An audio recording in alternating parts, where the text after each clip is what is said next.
Good morning and welcome to the Early Career Investigator Day. We are delighted to have your participation.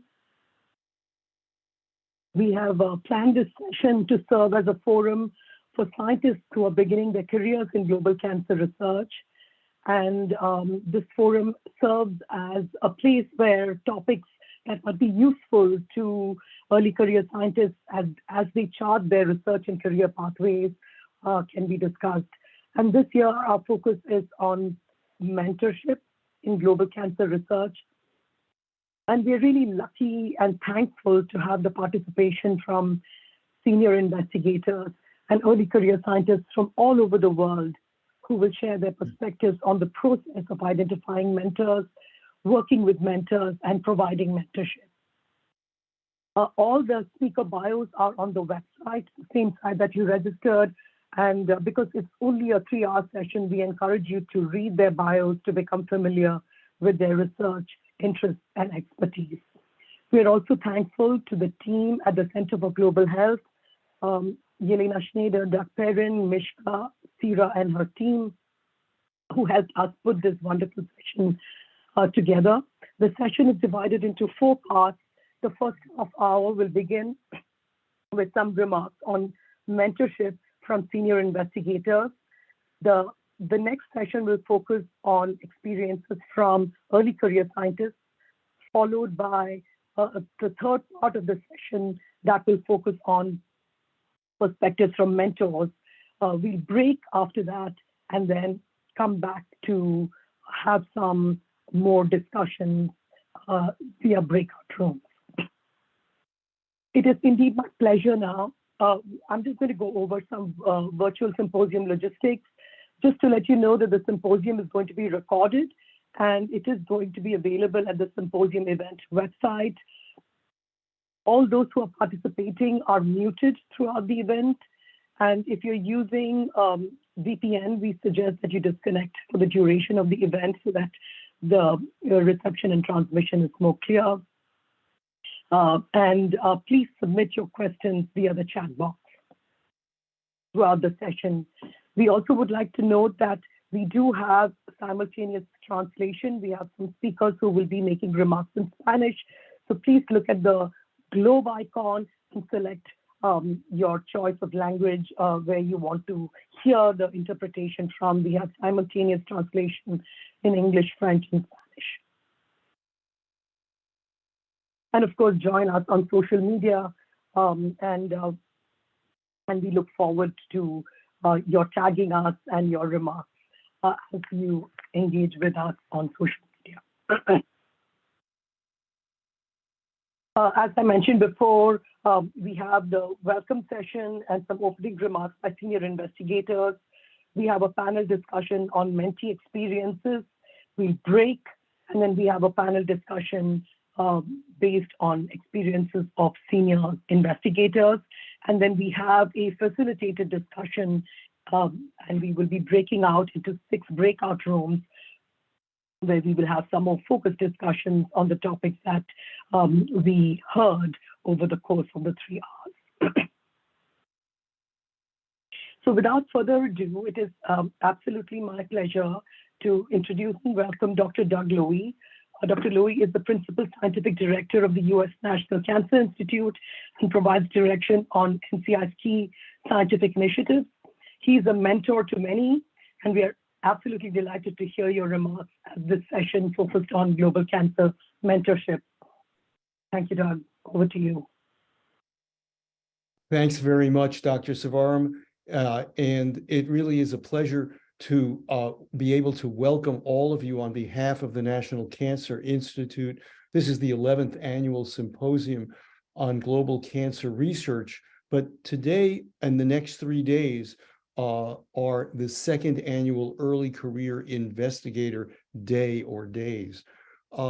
It's critical to recognize that cancer research and trying to make progress against cancer is not just the province of the National Cancer Institute, but requires a great deal of collaboration beyond the NCI and beyond the United States borders.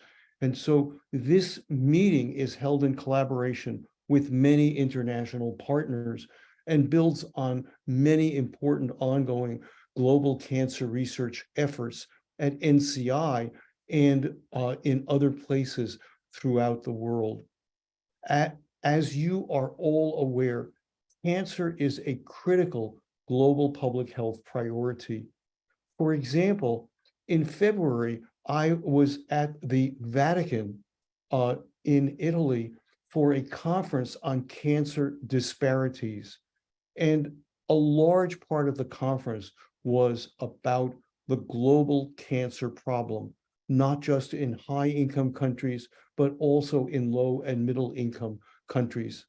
Yesterday, I participated in a virtual meeting of the Society for Immunotherapy of Cancer.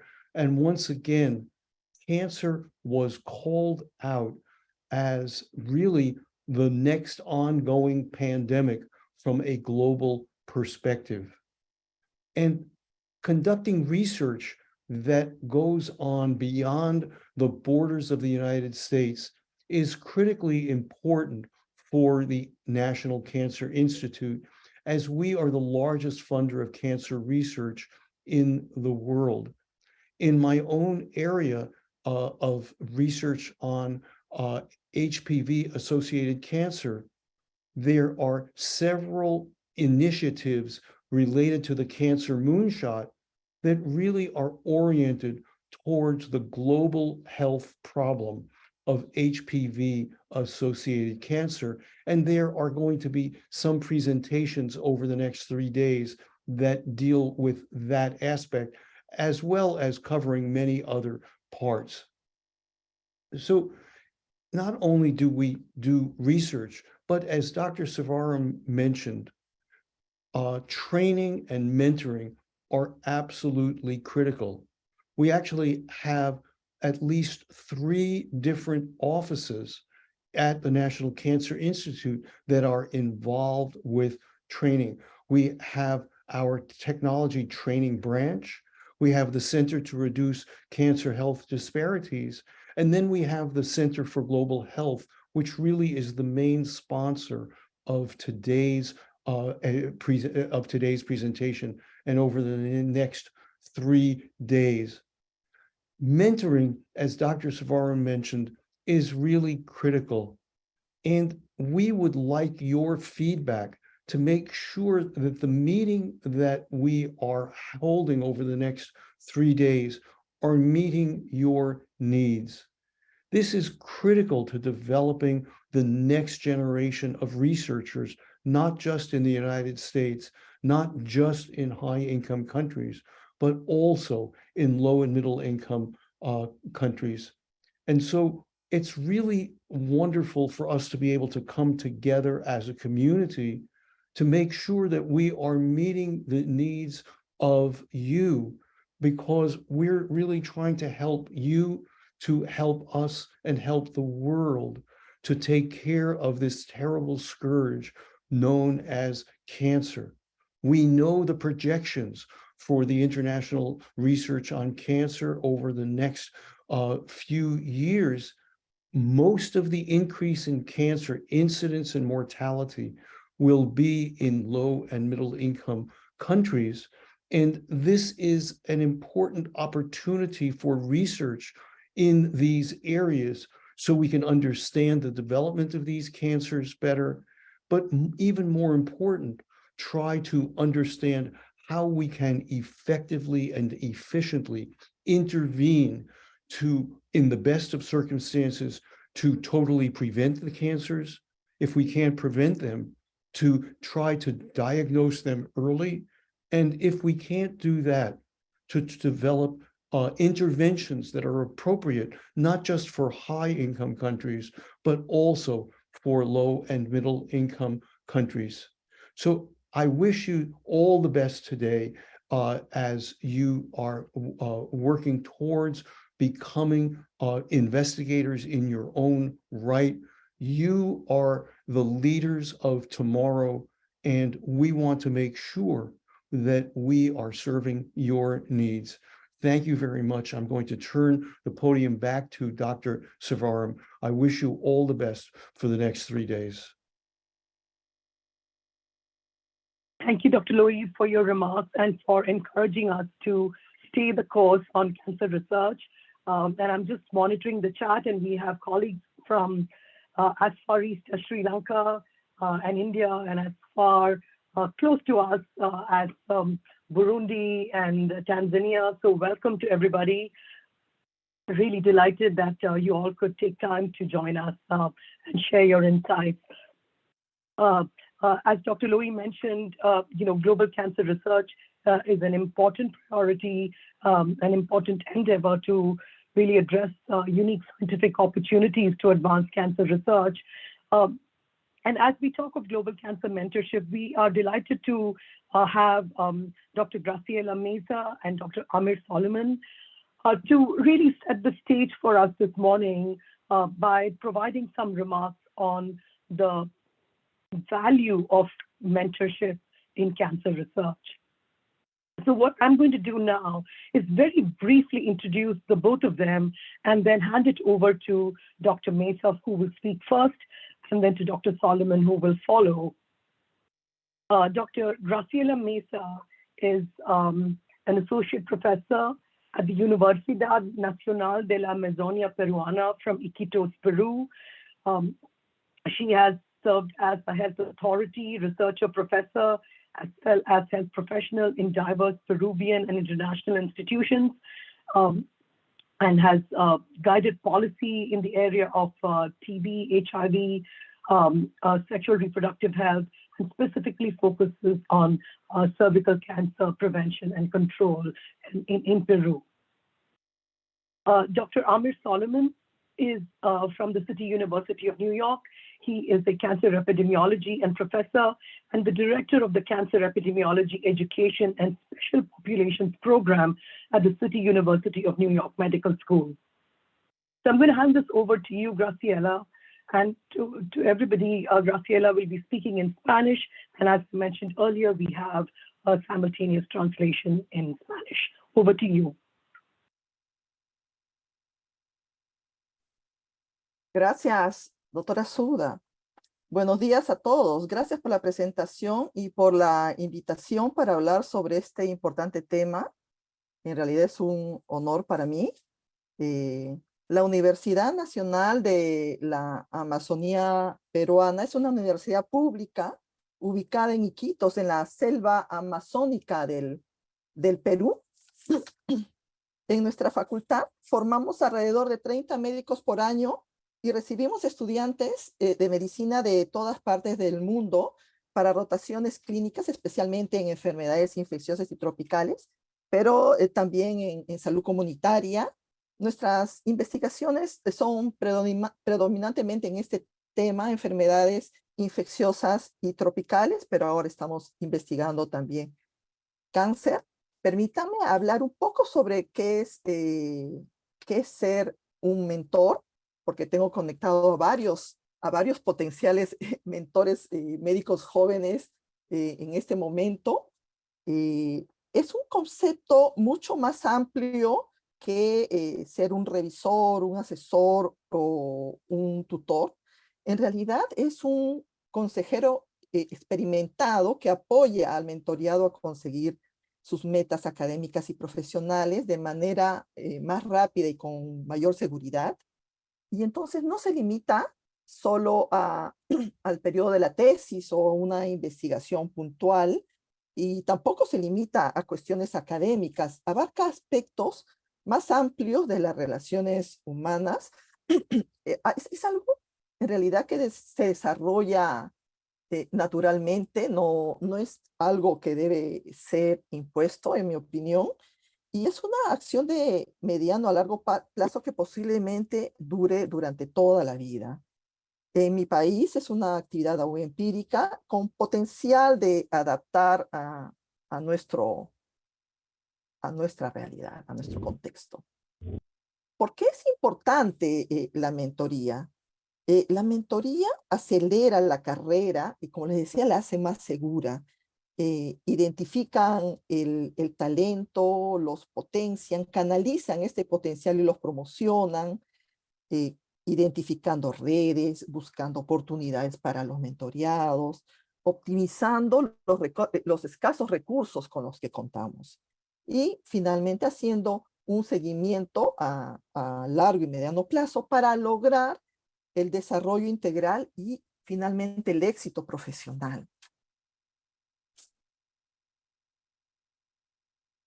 Si nos preguntamos cuáles serían las cualidades que debería tener un mentor, pienso que debe ser un modelo y un ejemplo con capacidad técnica, con experiencia, rigurosidad científica, aspectos éticos y valores muy claros, pero no tiene que tener todo, también tiene que tener la capacidad de buscar a otros expertos cuando uno sabe que nuestra capacidad está no está en ese término. Tiene que tener buen ojo para identificar talentos, organizar su tiempo, la capacidad de escuchar, conocer las necesidades, el compromiso, la empatía, para que en el futuro tener colaboraciones conjuntas con nuestros mentoreados, lograr una investigación más sólida y el desarrollo de la capacidad local. Todo esto que les hablo son cuestiones tangibles, pero hay otras cosas intangibles que tienen que ver con la amistad que se forma entre estas dos personas, la confianza y el orgullo que sentimos los mentores respecto a nuestros mentoreados. ¿Por qué no tenemos muchos mentores? Y siempre nos hacemos esa pregunta. En mi país es una actividad que no es muy conocida o es poco desarrollada, sobre todo en las universidades públicas. Es un tema que no se habla en nuestra ley universitaria. En nuestra ley universitaria se habla de otro aspecto que le llamamos tutoría. Cada universidad tiene un reglamento para estos temas de tutoría, pero estos temas de tutoría se limitan a actividades académicas, operativas y casi nada en investigación. Entonces, si esto no está normado, si no está en la ley, no está formalizado y por ende no va a haber incentivos o recompensas por ese trabajo extra que realizamos los mentores, siendo un gran compromiso de tiempo el que abarca, ¿no? Y también sucede algo en mi país que impide el hecho de tener más mentores y es el tema de las jerarquías que hay en el mundo médico y sobre todo los profesores que tienen que ver con temas de cirugía y temas de clínicos, que tratan de mantener la lejanía con los estudiantes para conservar la objetividad en las evaluaciones. Entonces, esto es lo que posiblemente esté pasando en muchos países, sobre todo en Latinoamérica, pero hay algunas otras cosas de las que no se habla mucho, ¿no? Por ejemplo, la competencia por los fondos, la territorialidad en las materias, alguna preocupación que yo he visto de algunos profesores de que el mentoreado, el alumno, le haga sombra en algún momento, bueno, la falta de tiempo, existen demasiados alumnos, demasiados estudiantes por cada profesor, y no tenemos muchos investigadores seniors, por lo menos en mi universidad.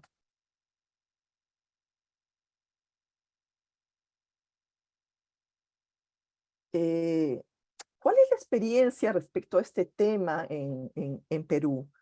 Esta experiencia todavía es limitada, lo vemos un poco más en algunas universidades privadas, pero desde el año 2013 se introdujo dentro de unos cursos que nosotros como docentes e investigadores debemos realizar de forma obligatoria, como por ejemplo este curso de conducta responsable en investigación, donde en este año por primera vez introducen el módulo de mentoría.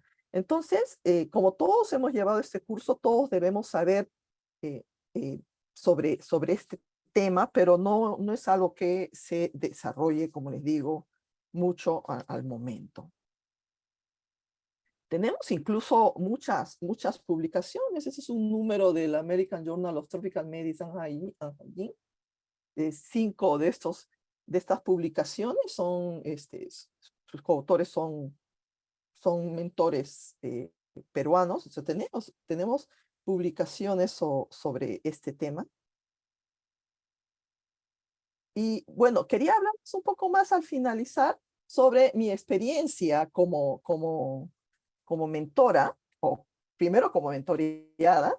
Este es el doctor Robert Gilman, que lo considero uno de mis principales mentores. Él me introdujo al mundo de la investigación hace cerca de 25 años. Con él hemos empezado a hacer investigación fuera de Perú, pero sobre todo enfermedades infecciosas y tropicales. Pero hace 8 años, con la doctora Patty Gravit, empezamos a investigar sobre cáncer. Ella me introdujo a este mundo de la investigación del cáncer y a nuevas formas, nuevas metodologías de trabajo muy interesantes, porque yo trabajo mucho organización de sistemas de salud, y en el proceso de investigación de cáncer he aprendido mucho sobre la organización de los sistemas de salud. Aquí podemos ver parte del equipo, muchos de ellos investigan en cáncer. Y bueno, hace más o menos ese tiempo también conocí a la doctora Valerie Paz-Soldán, a la que considero mi mentora, y me introdujo en la investigación cualitativa, que en el contexto de mi país, de mi región, es muchísimo, es muy importante. Entonces, Valeria la considero como mi mentora, pero con ella sucede algo bien interesante, porque es una mentoría de pares, porque de alguna manera yo también soy su mentora respecto a la organización de los servicios en el Perú, porque nosotros investigamos mucho sobre eso. Y bueno, mi experiencia como mentora inició hace muchos años, sin darme en realidad verdadera cuenta de lo que hacía era mentoría, pero creo que lo más significativo ha sido servir como modelo para investigadoras mujeres, para que ellas vean que sí es posible tener una vida familiar, poder tener una profesión y además poder investigar. Creo que eso ha sido una de las experiencias más significativas respecto a ser mentora. Muchas gracias. Gracias por su atención. Muchas gracias, Dr. Meza. And thank you for highlighting the role of the importance of work-life balance and the various things that women scientists juggle. I particularly liked your slide on the challenges of being a mentor, and thank you for your remarks. Over to you, Dr. Solomon. Good morning, everyone. It's my pleasure to be with you today. And since we don't have much time, this is my email. If you have any questions, feel free to email me. This is the website of the program that I'm going to talk about today.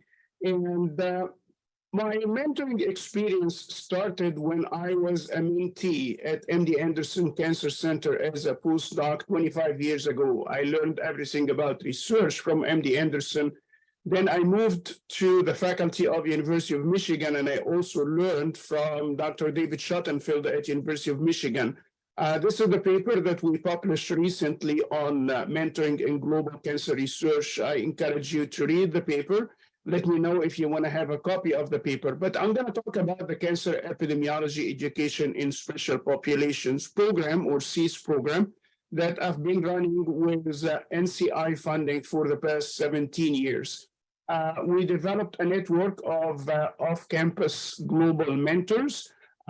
We needed a plan for students to submit their applications. This is for public health students, MPH and PhD students, to go to foreign countries for the most part to conduct cancer research on epidemiology and cancer prevention. We also needed the mentorship from the on-campus mentors, and we have a rigorous process of career planning for the students after they finish the program, outcome evaluation, and also dissemination of the program to other institutions. So in terms of what we learned over the past 17 years for a productive mentorship, schools of public health in the US don't have a curriculum for field epidemiology and cancer prevention, and we created this from the program. We also teach the students scientific writing, and as I'm going to show you how students publish from this program. After students learn from this program in global health, they don't have much jobs or many jobs in global health, and also they need continuous process of career planning and career development, and we provide that after the summer experience. Also, working from low and middle income countries is challenging because representation of the data, availability of data in terms of incomplete and inconsistent data, differences in motives for research in low and middle income countries, and what the students are conducting from US institutions, and also the research traditions in low and middle income countries. Our program over the past 17 years, we have a publication rate of 78%. So 78% of our students publish at least one manuscript in collaboration with their global mentors. Also, more than 65% of the trainees continue in cancer-related fields. After they finish the program, they publish 700 papers, and the material is included in the second edition of the Global Cancer Epidemiology. We help communities also, and this is leading to downstaging, documenting downstaging for cervical cancer in Tanzania. The students also and their data participated in an NCI projects on inflammatory breast cancer in North Africa. And also we inform policymakers from this mentoring experience about the changes in their countries. So in terms of skills and competencies needed for successful mentorship, the students published papers on the importance of persistence or grit, which is a very important skill for students to have. Successful students also were very resourceful. They had the motivation for global research, and also they learned how to manage their time.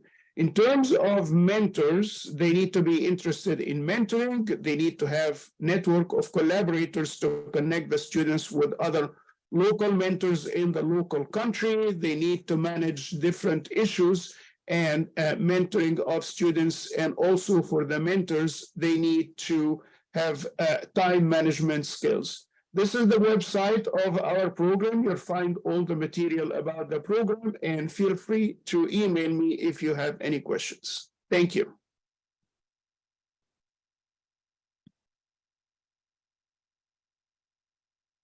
Thank you very much for your remarks, Dr. Solomon. And it was very nice to hear about the long-standing project that you have. Equivalent to 1 hour per month for the entire duration of the estate. And I'm now hand it over to my colleague, Jack Penn, who is going to be introducing the next session. Thank you. Thank you very much, Sudha. And hello, everyone. Greetings. It is my pleasure to introduce the first panel discussion of today, which will focus on the challenges and opportunities that early career investigators in low and middle income countries encounter as they begin their career in cancer research. We will have Dr. Joanne Da Silva facilitating this panel discussion. Dr. Da Silva has recently joined the U.S. National Cancer Institute as the branch director of the Intramural Diversity Workforce branch in the Center for Cancer Training, where she oversees efforts to create a more diverse NCI training community. And our panelists will include Dr. Ana Estrada Flores, a postdoctoral researcher of the cytogenetics group at the University of Tolima in Colombia and the Carvajal Carmona lab at the University of California Davis Genome Center in the United States. We have Dr. Diana Casaman, a registered nurse and registered midwife, who is a senior instructor at Aga Khan University of Nursing and Midwifery in Kenya. We have Dr. Kavita Singh, a senior research scientist at the Public Health Foundation of India and senior researcher at Heidelberg University in Germany and adjunct assistant professor at Hubert Department of Global Health at Emory University in the United States. And Hassan Abu Shukayr, who is currently a medical student at Jordan University of Science and Technology. And now Dr. Da Silva will lead the panel session. Thank you very much. Good morning, everyone. First, I will introduce Dr. Ana Estrada Flores, who will provide her perspectives and experiences as a mentee. Dr. Estrada Flores, the floor is yours.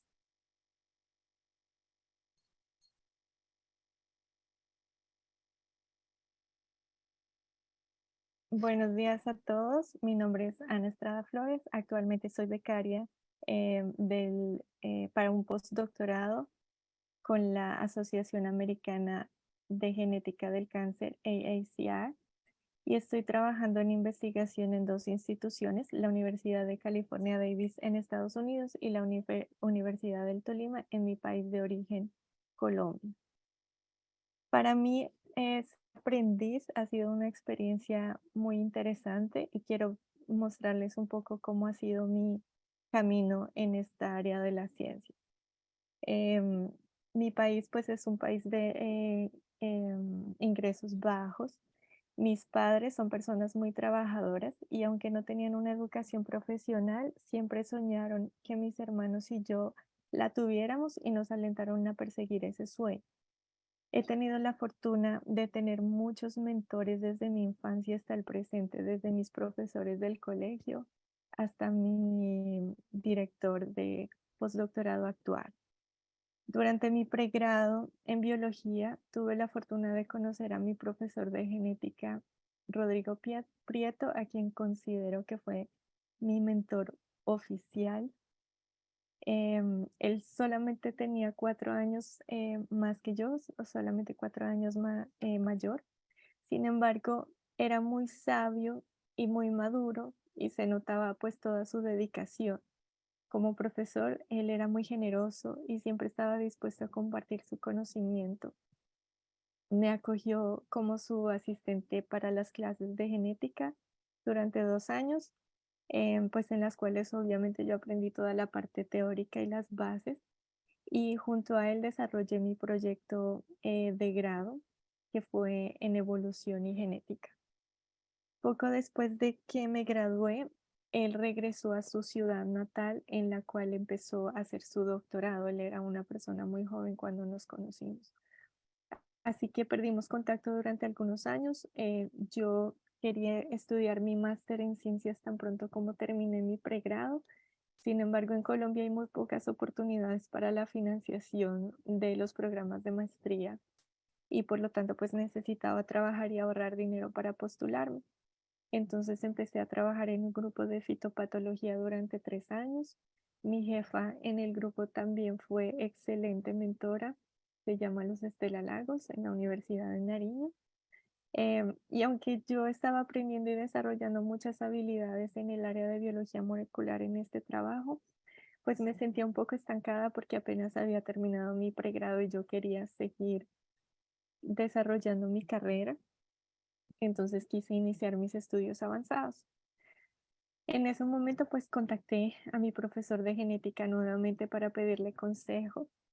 Él me habló del programa que estaba cursando en su doctorado y empezamos un máster con la idea de poder continuar después en el doctorado junto con el mismo grupo de investigación en el que él se encontraba. Como mi profesor sabía de mi interés por la genética de poblaciones, él me recomendó con sus propias mentoras, las doctoras Magdalena Echeverri y Mabel Borges, a quienes considero actualmente mis mentoras y mis mamás adoptivas. Ellas son mujeres excepcionales a las que admiro, no solamente como científicas, sino también como seres humanos. Ellas tratan a todos los aprendices como si fueran parte de su familia y nos enseñan con ejemplo y con mucha perseverancia y trabajo duro. Conseguir la oportunidad de ser su aprendiz no fue difícil para mí, ya que mi profesor me recomendó mucho con ellas. Sin embargo, yo sabía que algo más importante que conseguir que me aceptaran era mantenerme y mantener su interés para enseñarme, demostrando pues con trabajo y dedicación que yo valoraba su tiempo. Entonces, después de cada reunión, siempre traté de cumplir con las tareas, sabiendo pues obtener los beneficios y los mejores resultados para mi investigación, ya que sabía que esto iba a abrir más puertas en mi carrera. Yo creo que como mentees o como aprendices, nosotros debemos tener claras nuestras metas y saber que no es un camino fácil y que tenemos que luchar por eso. Entonces terminé la maestría con honores y mi proyecto de investigación en cáncer de tiroides obtuvo la máxima puntuación. Considero que esto me ayudó para que al momento en que solicité una beca para mi programa de ciencias biomédicas, la conseguí. Entonces, entre los requisitos para postular a este tipo de programas en mi país, es necesario tener un promedio mínimo de 3.5. Es necesario tener mucho más porque son muy competitivas, ya que la oferta de este tipo de financiación es muy baja. Es importante aprobar un examen de conocimientos básicos en biología celular, genética y estadística, pero lo más importante es presentar un borrador del proyecto de investigación con el cual uno va a conseguir la financiación para ejecutarlo.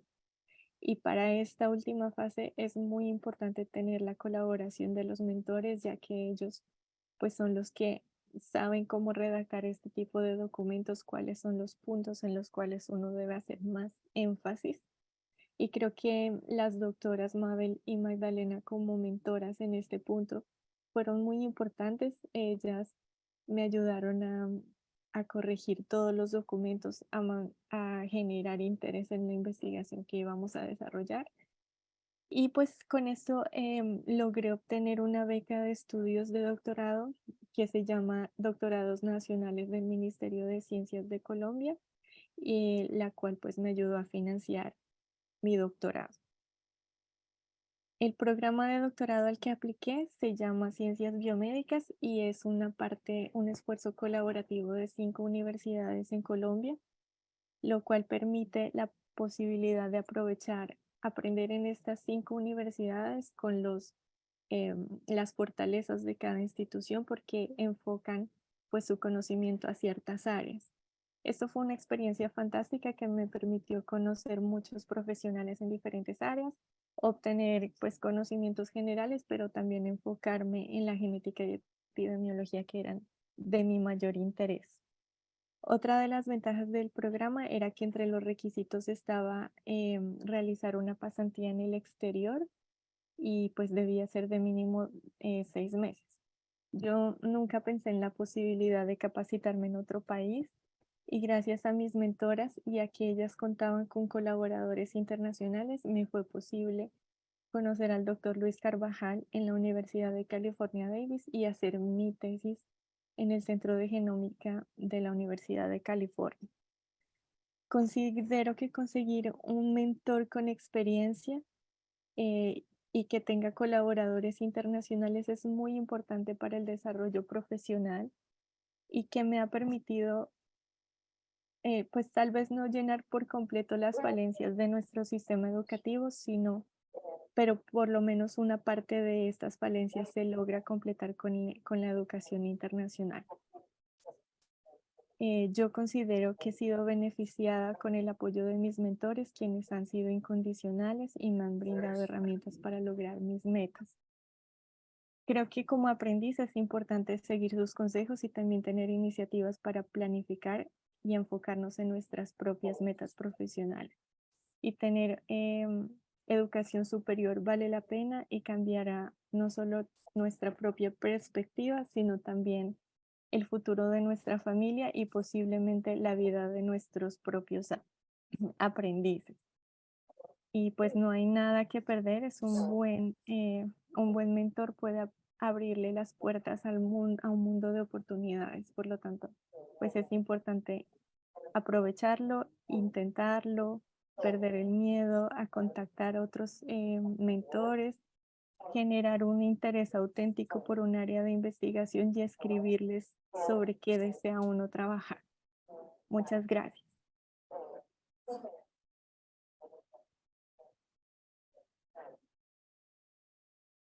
Thank you so much, Dr. Estrada Flores, for sharing your journey and your insights. We will have time for additional Q&A with all of the panelists at the end of the session, after all of the speakers have an opportunity to provide their perspectives. So we ask you, audience members, to please submit your questions to the chat. Next, we have Dr. Diana Casaman, who will be presenting on exploring mentorship in global cancer research. Over to you, Dr. Casaman. Thank you very much. Good afternoon from Nairobi, Kenya. Next slide, please. So I'm a registered nurse, but currently a nurse educator at the Aga Khan University in Nairobi. So we teach nurses who are advancing from diploma to degree, and also nurses who are advancing from degree to bachelor's. And so research in our institution is actually a norm. We teach our nurses research. We introduce them to the research process, and then we supervise them. And in our institution, there is a culture of research. Research has been encouraged. There is institutional support. The institution offers training. For example, there's a training for clinical investigators, where even the basic people who have not had any experience with research are trained. And then we are also lucky to have some senior researchers in our team. Some of them are actually from the developed countries, and they are providing opportunities, especially for collaboration, and also providing opportunities for our students and even the faculty and the staff to disseminate their findings. One of the most famous is a symposium that is held annually for early career researchers.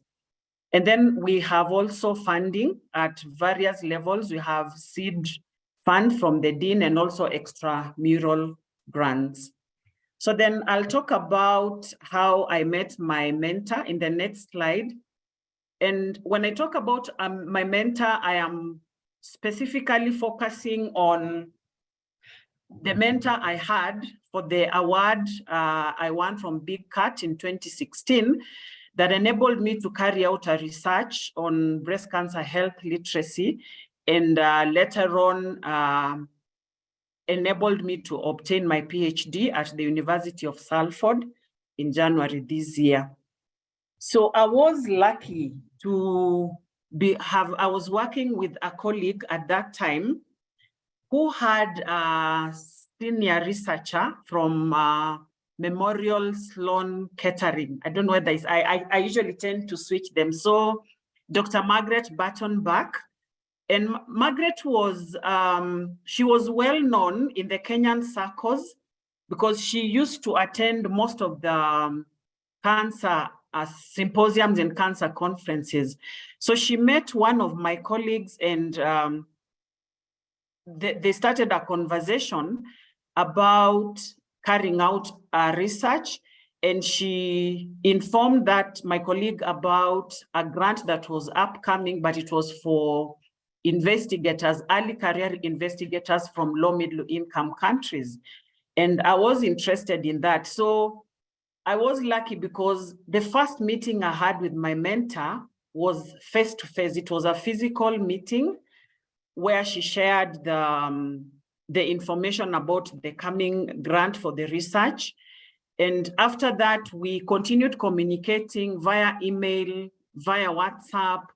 And at one point, again, she came back to Kenya for a conference and we had a face-to-face meeting amidst challenges of different time zones. So the different time zones were in terms of the co-investigator. So my mentor, Dr. I like calling her Dr. MBB.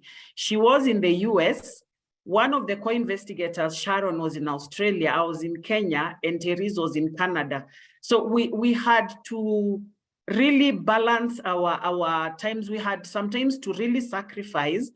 There are times people would attend virtual meetings at, very early in the morning, some of us very late in the night, but we had to do that to actually achieve what we needed to achieve. And then the other challenge for me as an early career researcher, and actually that was my first time to be mentored. When actually the bit about the concept about mentorship was introduced to me, I was kind of lost. I really did not know what to expect. So I went into the project thinking I'm being mentored. So my mentors will do everything. After all, they are teaching me and I don't know. And then when the project started, I realized they told me, Diana, you are taking charge of everything. It was a steep learning curve for me, but I thank God because my mentor was quite supportive. She would send me resources. When I don't get journal articles, she would actually search and send me the scientific articles. After the meeting with the rest of the team, she would side chat me and tell me, Diana, you need to do this. Diana, how are you doing? Diana, are you okay? And I really loved that. She was with me all along, and she would, like when we had feedback from reviewers and something was not making, I was not able to navigate, she would provide the solutions for that. So I think I was very lucky to have Dr. MBB as a mentor, and we have continued that journey. We finished the report. We published. We actually have published, and we have one manuscript also we are working on. Next slide. So my other way was to look at if we were to have an ideal system of mentorship, what would it look like? And for me, one is to have an official call, send out an advert asking for mentors with specifics on their areas of expertise. And when this has gone out, then mentees can be linked to mentors based on their interest areas. And then what I think, again, is before now you engage in the program, in the project, the mentees should meet their mentors so that they understand, everyone understands what their role is.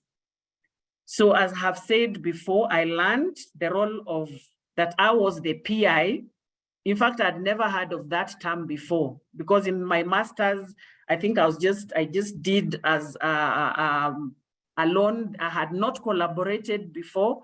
So I learned about being the PI, principal investigator, as the study progressed.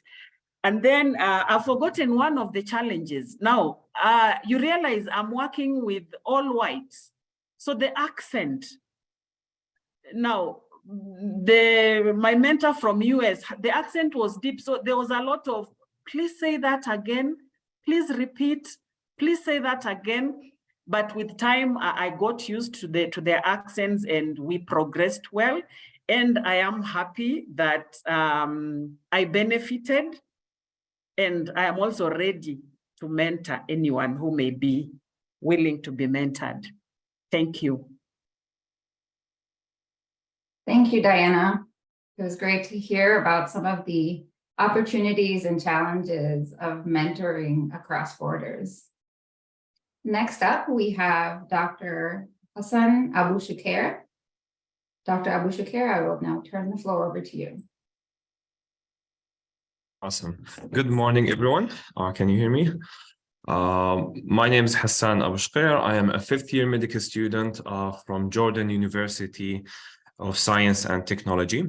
I was fortunate enough last year, I was awarded the Global Scholar in Training Award from the American Association for Cancer Research, as well as the Young Investigator Award from the Society of Hematologic Oncology.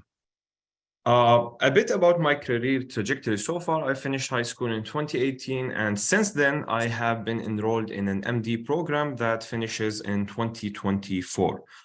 I aim to get into internal medicine residency after that and do a Hem-Onc fellowship, as I am interested in translational cancer research.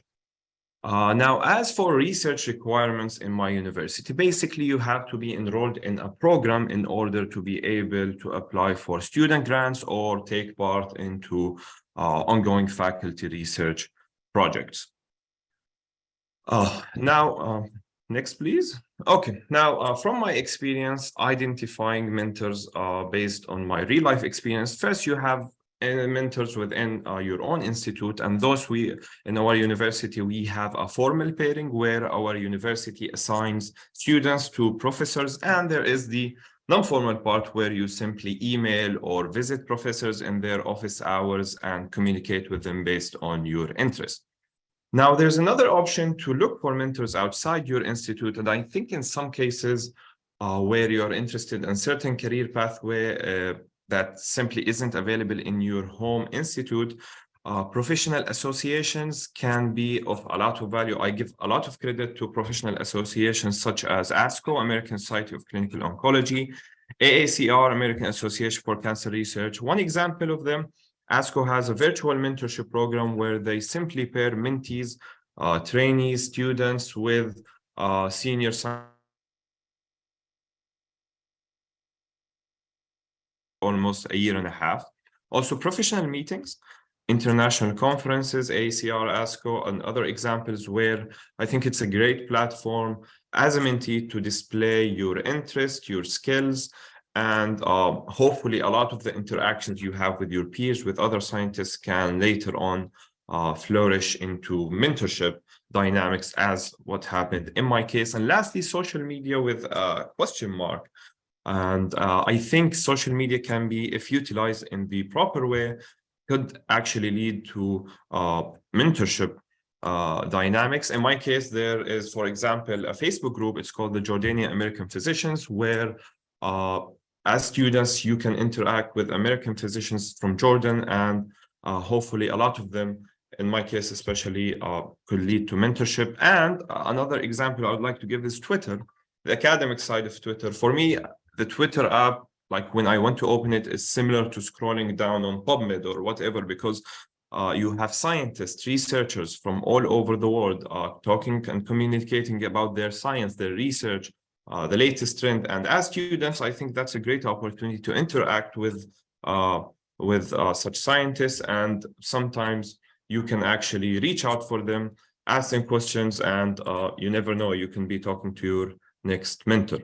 Now, there's an S after the word mentor. Does that mean we need or we should seek for more than one mentor? I think in some instances, having more than one mentor can help give you feedback, enlighten you to more than one aspect of your career. So, for example, someone could be specifically for the scientific part, other stuff for career development, and so on. And now, how do we see the deal? I think a lot of mentees, we get stuck in the phase between asking someone or initiating the process of wanting the mentorship dynamic and actually starting that mentorship. And I think the key here to get from that slump and get over the hump is simply rooted in your interest, your perseverance as a mentee. Sometimes your mentor or your potential mentor would tell you they would follow up with you, and they simply don't because they're busy. And in that case, I think you have to be perseverance. You have to show interest as much as possible. Now, moving on to the utopian mentorship dynamic, again, from my point of view, from my experience, I think mentorship should be always rooted in long and short-term goals. Sometimes the mentorship ends with those goals. Other times it goes beyond that. And also the 3 C's, you might have heard of them.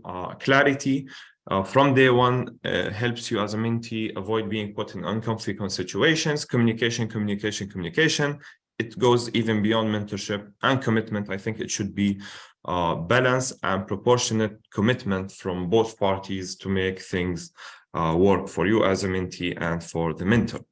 And I wanted to bring out a point, an example where we have deadlines or routine updates. And this happened with me with one of my mentors, where I'm usually used to having deadlines for the tasks or the projects we work on, but my mentor suggested that perhaps routine updates either weekly or monthly, where we would meet and simply talk about what has been happening. And I think for me that turned out to be more productive, as it comes with less stress and a more sustainable approach to getting your work done. And lastly, I think as mentees, we should always take the initiative, especially in the beginning. That might sound counterintuitive, but I think definitely we should take the lead. We should try to establish the common interest, set meeting agendas beforehand, just to ensure that, as mentioned, sometimes mentors can be busy, so this way it can be more sustainable. And always ask. For me, in the beginning, I think I would usually struggle to simply directly ask for stuff, and it turns out to be easier than what I thought. It saves you a lot of time, a lot of effort sometimes. So just always ask. And lastly, I want to thank you all for attending. I want to thank my family, my mom, my dad, my sisters, who have been my life mentors from day one. And I would like to thank Dr. Saeed, Dr. Karapetian, Dr. Hadidi, Dr. Aburus, and Dr. Madani for being gracious and giving me their time as their mentee. And thank you all. Thank you, Dr. Abu Shakir, for those great remarks and sharing your insights and highlighting all of the various ways in which mentees can try to help identify mentors. Thank you. And next up, we have Dr. Kavita Singh. Dr. Singh, the floor is yours. Thank you, Joanne. It's been my pleasure and privilege to be here in this meeting, and I'm delighted to share my experience here at the Early Career Investigator Day. So I'm Kavita Singh. I'm a senior research scientist at Public Health Foundation of India, and I also have my secondary affiliation at Emory University and Heidelberg University.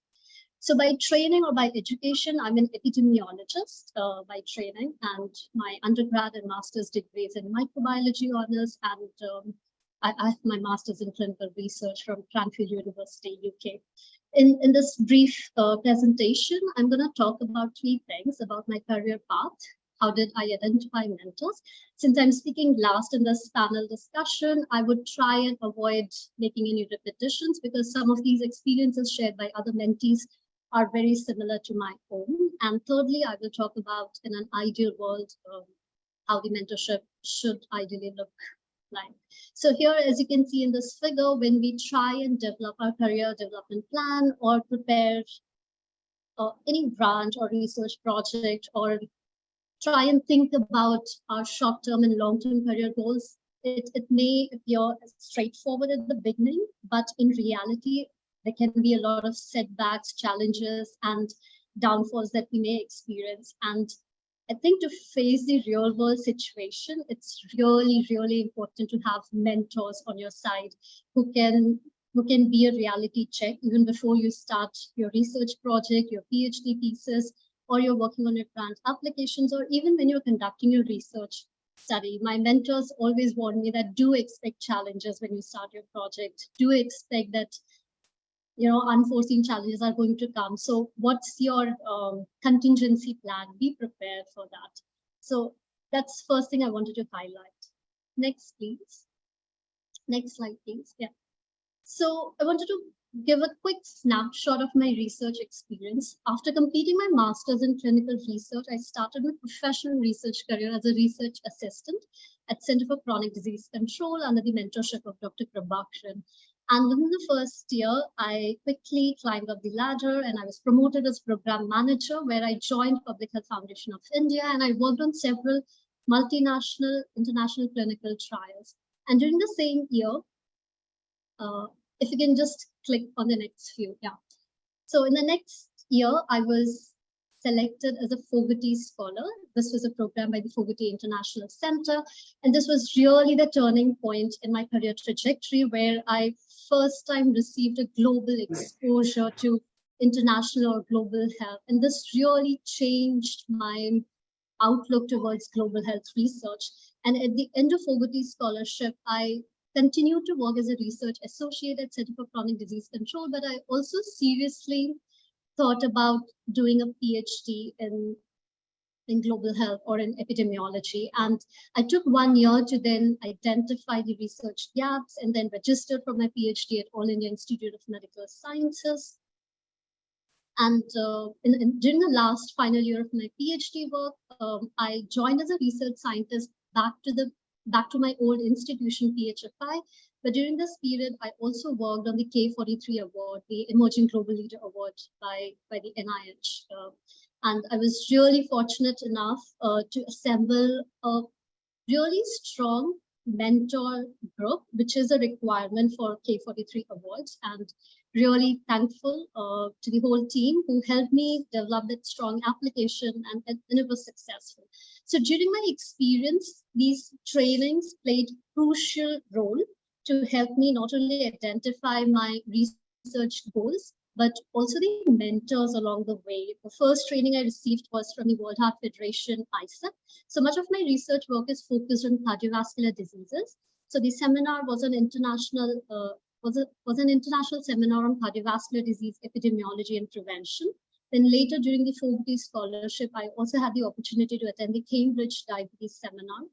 And followed by, I was shortlisted by the NIH-sponsored ASCENT training program, which is also a research capacity building training that was sponsored by NIH, and it provided focused training to researchers from South Asia on NCDs.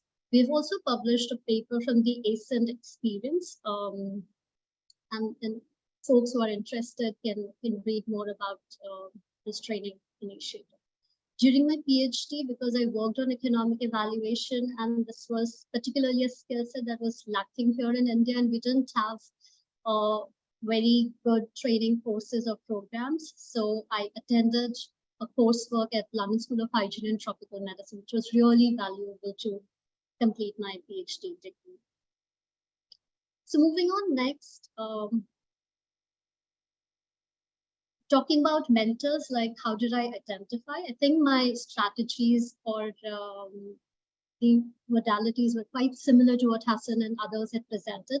First, you can look for mentors in-house, and I was really fortunate to have Dr. Prabhakaran from PHFI, who is the Vice President, and Dr. Nikhil Tandon at All India Institute of Medical Sciences, who are my long life supporters and more than mentors here. And then having more than one mentors from multidisciplinary research group really helps, because you need to learn qualitative research skills. If you have an economic component like cost effectiveness, you need an expert to guide you through or develop your plan there. And then experts from implementation science or advanced statistics also helps you. A small story to share here. I'm not sure if you can see, but Dr. Prabhakaran also served as a mentor for Mark Huffman, who is currently serving as my primary mentor on the K43 application. So it's basically an inter-exchangeable or interconnected research, I would say, or interconnected interconnections in global health research world, where a mentor or a mentee can then serve as a mentor for another student or for the next generation researcher. So it's been quite satisfying experience so far for me to be part of these distinguished cohorts like Fogarty Scholarship, ASCENT or ENCORE, and then now being funded by K43. I'm really incredibly grateful to my mentors for supporting me. In terms of the last point, like the utopian mentorship requirements, I think in addition to the points that's been already highlighted by other mentees, I would say perseverance is really the key when we are planning a research study or a grant proposal or doing research, and having regular weekly calls with mentors, maybe at least with your primary mentor, really helps not only motivate you on going up the ladder or progressing your research, but also it helps you identify proactively any challenges that you may foresee and what solutions or strategies might help you overcome those challenges. So having weekly calls or monthly meetings with mentors and defining a clear communication role with each of your mentors, what specifically you need from them, and the frequency of meetings, if can be decided early on, really helps. Thank you very much. Thank you for those remarks, Dr. Singh. Really great to hear about the various opportunities for mentorship that you've had along your career journey, as well as the importance of a multidisciplinary team of mentors as well. We're bringing up the other panelists now, and again, ask the audience to submit their questions to the chat. Let's get started with the first question from Sumit Pereira. Being placed in a low or middle income country, getting a research grant is very challenging. What are the alternatives? And I might add to that, how can mentorship play a role in addressing some of those challenges? Who would like to begin responding to that question?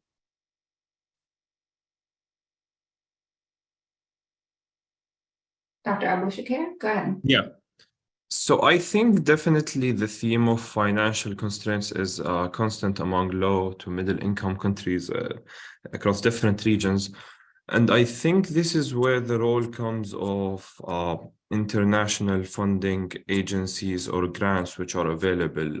Like, for example, there is an International Development Award from the American Society of Clinical Oncology, the Cáncer Award, which is specifically designated to applicants from low to middle income countries. So I think those can always be, I would say, short-term alternative to the root of the problem, having shortage in funding. And toward the next part of the question, how mentors can help you, I think definitely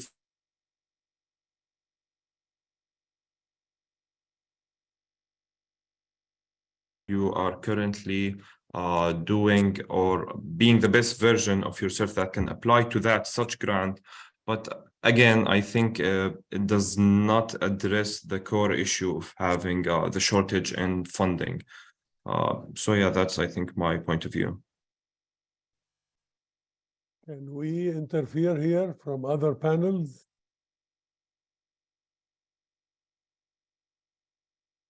Do any of the other panelists have anything to share? Before we Yes, open up? Go ahead, Dr. Kassaman. So one other thing I would encourage my colleagues from LMIC to do is network. So if you engage with the networks, and especially in the conferences, when we go for conferences, you find that you will meet people. And what I do, I get the contacts of the people in the conferences, and then I engage them later. And then also on LinkedIn, I've found very useful information on LinkedIn. And you see, sometimes people didn't know or don't use LinkedIn as a source of information to get contacts.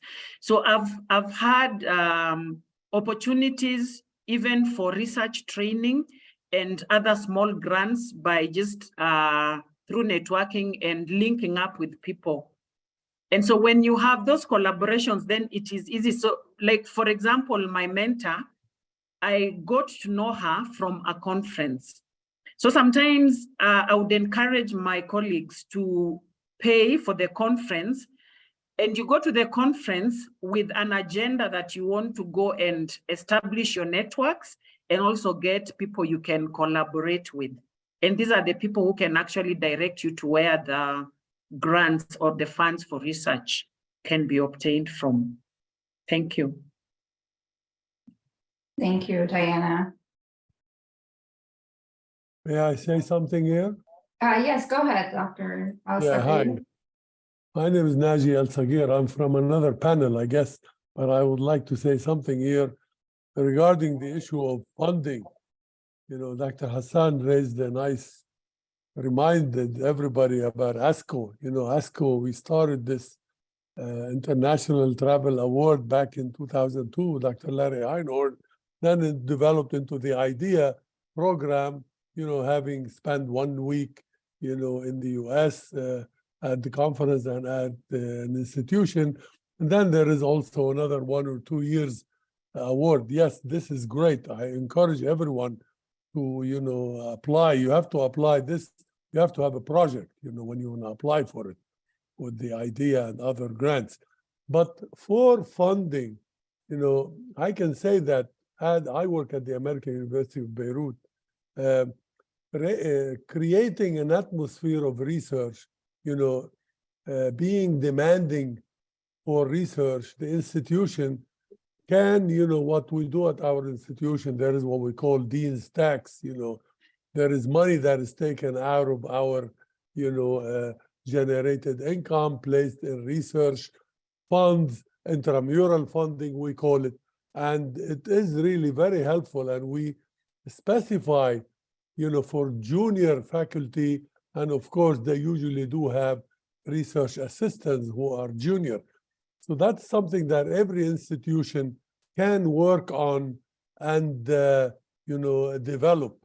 And also we should, you know, promote it at, although we live in low middle income countries, there are always people who are very well off in those countries. And if we show what we do, we may get donors. We do get donors, you know, in those low middle income countries. There are people who can be encouraged to donate. There is, of course, we have to work on it. And I remind Dr. Hassan and also all people who work in Arab countries, the King Hussein Cancer Research Award, which is, you know, from the King Hussein Cancer Foundation, has really awards for research, really for young researchers.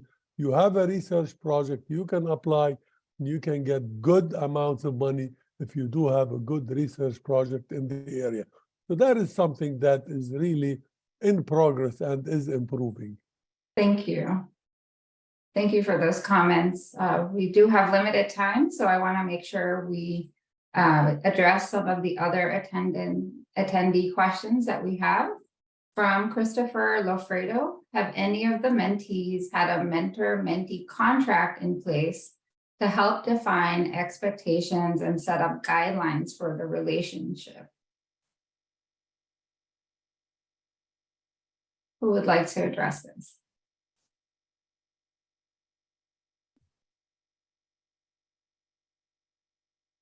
Has anyone had any experiences with a specific contract that helps to define some of those expectations? Oh, go ahead, Dr. Aboushakir.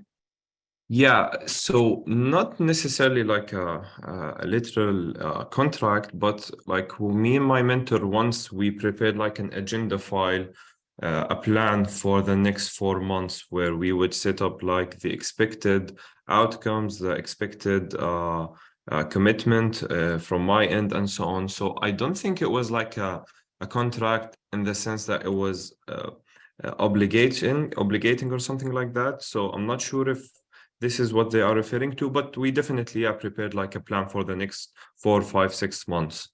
Sure. Thank you. And perhaps that's something that we can discuss later this afternoon as well. The next question is from Andres Diaz. Is Twitter a useful media outlet to connect with mentors and collaborators, or are there other outlets? I know Dr. Kassaman mentioned LinkedIn. You mentioned Twitter in your comments, Dr. Aboushakir. Are there other outlets also that we should be thinking about?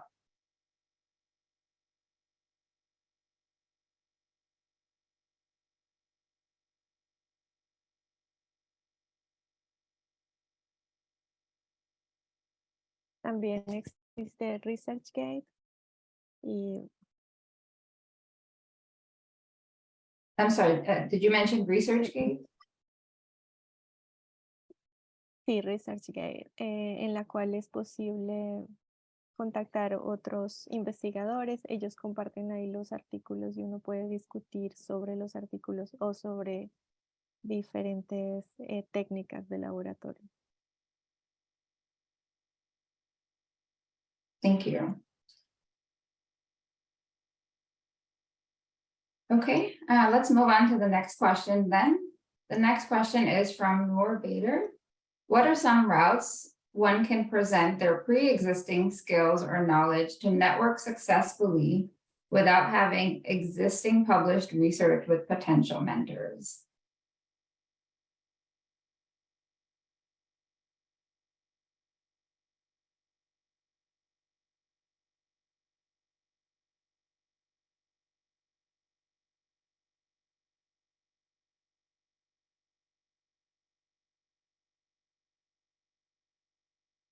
I think mentors can also speak up here.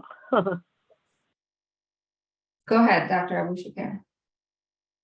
Yes, I was just thinking sometimes I think having the question mentioned, without having prior experience, you would in my like previous situations, I would like prepare a proposal, like a mini proposal that could serve as a proof of concept that I am interested in this topic, and if we were to go about it, this is how I would do it. It's not necessarily like the best or the most accurate, but at least this shows that you're willing to put in the effort and to put in the time regardless of the outcome. So I think a semi mini research proposal or an idea proposal, also an elevator pitch can also and who you are trying to communicate with and talk with. But yeah. Those are some great ways to kind of showcase your existing skills and your knowledge. Dr. Singh, did you have anything to add?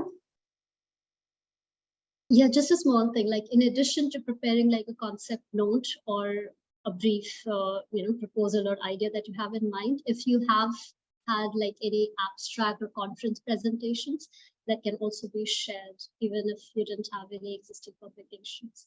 Also, maybe researching about the mentors with whom you want to work on, the kind of work they're doing, maybe studying a bit more about them before you reach out may also help to identify if there are overlaps or synergies in your research interest and the work that's already been done by your mentors may help.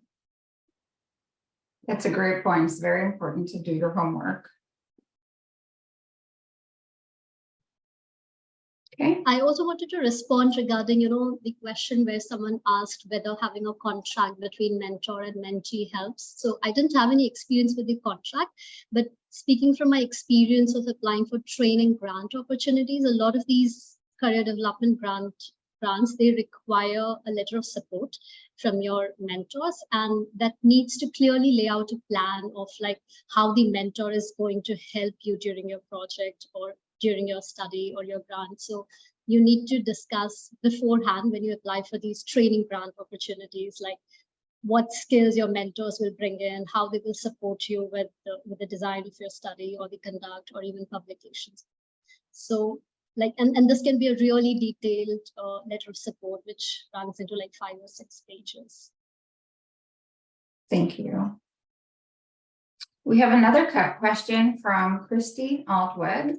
This is my first year of a postdoc fellowship with NIH and FDA.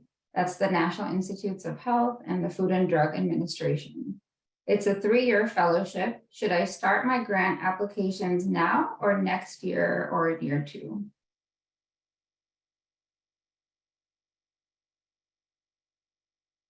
So in a 3-year fellowship, when is the right time to start working on those grant applications?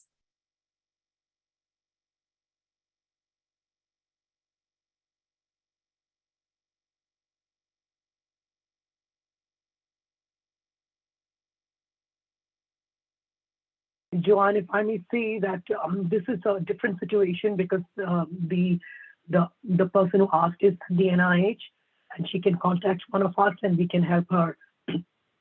We can help them navigate. Sure. Thank you, Sudha.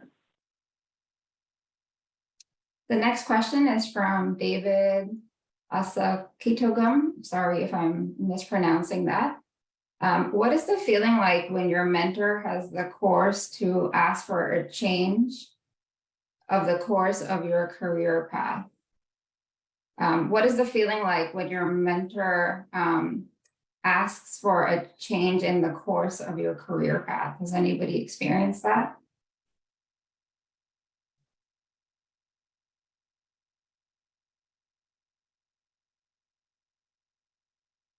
Yo no he tenido la experiencia de tener un cambio de línea de mi carrera, pero creo que dependería mucho de cuál es la situación. Si es un cambio, pues que después de analizarlo muy bien, es para bien, para mejorar el camino pues que se va a seguir, pues sería muy importante seguir el consejo. Sin embargo, a pesar de ser un aprendiz y estar en una posición de pues menor categoría, digámoslo así. Yo creo que cuando uno tiene ya un plan y está seguro de sus objetivos, es importante pues que eso se discuta muy bien y que si uno quiere mantenerse en el camino, pues, cuenta cuáles son las por las cuales le están aconsejando también. Es necesario pensarlo con cabeza fría y tal vez consultarlo con otros mentores. También por eso es muy importante no solo tener un mentor.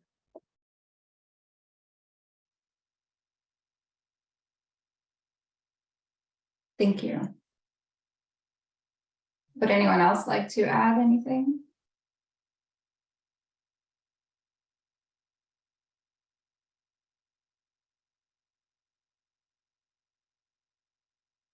I have a question for the panelists. What's the one thing that you would want participants to take away from your experiences that you think would be most beneficial to them in pursuing mentorship opportunities?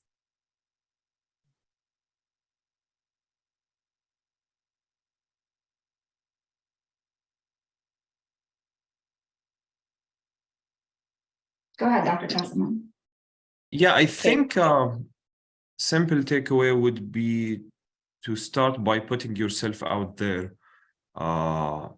Simply just being sometimes in the right time, in the right place, regardless of if you think you are ready or not, can help you secure those kind of relationships. So simply just being out there, definitely doing your due diligence, doing your homework, but I think sometimes we can be tough on ourselves where we set a high threshold to when we can go and start asking and connecting with people. So I think sometimes it's easier than that.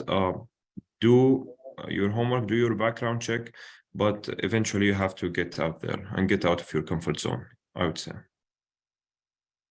Thank you. Dr. Kassaman?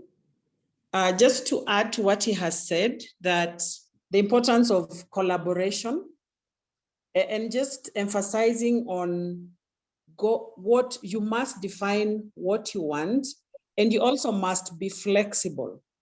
Allow some flexibility. It is a give and take. So, for example, coming from a low-middle income country, somebody comes from the developed world, they may not actually understand our challenges. For example, midway, there's no electricity, so there's no Wi-Fi, so I had to switch to my phone to be able to continue with the meeting.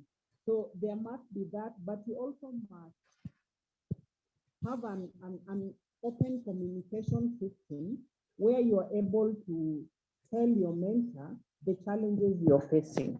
If you had a certain deadline, you had a timeline to submit some work maybe, and you face a challenge, you must be upfront and tell them so that you don't plan to meet.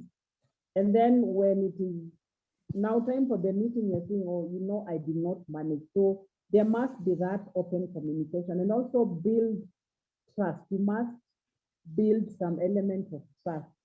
Then you will achieve what you have set out to achieve. Thank you. Thank you, Dr. Kasamani. Dr. Singh, if you had to pick one thing to share, what would it be? Thank you, Joanne. I think in my experience, I would say the key takeaway from my experience is having a goal-oriented approach based on your short-term or long-term career objectives, and persistence, you know, despite facing failures. That's, I think, is the key. And sometimes also there is a role of this, you know, an element of serendipity. So like Hassan said, just feel free, don't be afraid to ask for help or for mentorship, because you never know, the person whom you're approaching is also maybe looking for someone similar to, you know, work on a project or a grant that they have recently received. So the serendipity, in my case, also has played an important role. So I would say persistence, having a goal-oriented approach, and never being afraid of asking for help. Thank you. As we wrap up the panel, Dr. Estrada Flores, just pause to see if you would like to add anything.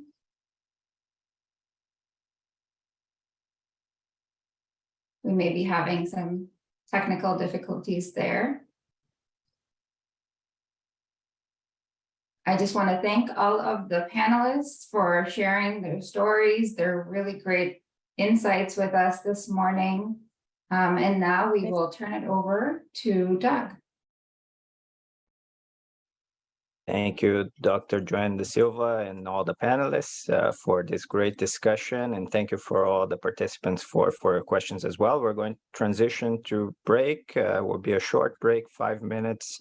And we will come back with the next panel that Yelena Schneider, my colleague here at the Center for Global Health, will introduce. Thank you. 5 minutes break, very brief. Thank you. Hi, everyone, and welcome back from your short break. This panel will explore challenges and opportunities of mentorship in global cancer research from the mentor's perspective. I'm happy to introduce the panel, starting with the chair, Dr. Richard Moser. Dr. Moser has been with NCI for over 20 years. He is the research methods coordinator, conducting his own research and supporting the program staff in accessing and analyzing data. He is also a senior methodologist for the Health Information National Trends Survey and directs the Group Evaluated Measures Project, which is a web-based portal to promote the use of standardized health research measures and data sharing. And lastly, he is a training director, leading a program that contains about 60 fellows and mentors. Moving to other panelists, our first panelist is Dr. Mabel Bajorquez. She is a pathologist and a biomedical scientist at the University of Tolima in Colombia, where she has been working for 20 years. Dr. Bajorquez's experience is in medical training and mentoring. Her research interest is in cancer genetics, and she has over 60 publications in this field. Our next panelist is Dr. Masvita Muchengeri. She is a cancer epidemiologist and the acting head of Department of the South African National Cancer Registry. Dr. Muchengeri is a senior lecturer at the Witwatersrand University and a research associate at the Stellenbosch University. She is also a PI on the South African HIV cancer match study and a lead for the IARC's Global Initiative for Cancer Research Collaborating Center to monitor cervical cancer elimination in sub-Saharan Africa. Her interests are strengthening cancer surveillance and research in Africa and exploring the role of infections in cancer development in African populations. Our next panelist is Dr. Naji El-Sagir. Dr. El-Sagir is a professor and head of hematology-oncology at the American University of Beirut. He is a founding president of the Lebanese Society of Medical Oncology, Lebanese Breast Cancer Foundation, Best of ASCO Lebanon, and Beirut Breast Cancer Conference. He is also a member of various committees at the Ministry of Health, WHO, UICC, ASCO, and other organizations. He is also a co-author of the Breast Health Global Initiative and Advanced Breast Cancer International Guidelines, Consensus Guidelines. He has over 140 publications and holds numerous awards for his research and teaching achievements. And our last but not least panelist is Dr. Priya Ranjanathan. She is a professor and a consultant anesthesiologist at the Tata Memorial Center in Mumbai. She has a special interest in developing clinical research capacity and is the convener of the CRIDA workshop, which is a week-long oncology protocol development workshop that trains oncology researchers to convert their ideas into full-fledged protocols. Dr. Rajanathan is also the organizer of the Masters in Clinical Research degree program at the Tata Memorial. That concludes the introduction to the panel, and now I give the floor to Dr. Moser. Thank you, Elena. Thank you so much, and thanks for inviting me to moderate this panel. I'm very excited about this. This is great because now we're going to kind of switch and get the mentoring perspective. So I'm going to invite our four panelists to speak. We'll go in order as you see on the agenda. I guess a couple other things. Well, each person will have about 7 minutes to speak. And then at the end, we will leave plenty of time for Q&A. And so I encourage you to use the chat to put in your questions. All right, so without further ado, I'm going to ask our first speaker, Dr. Bojorquez, to give us your perspective on things. Thank you very much.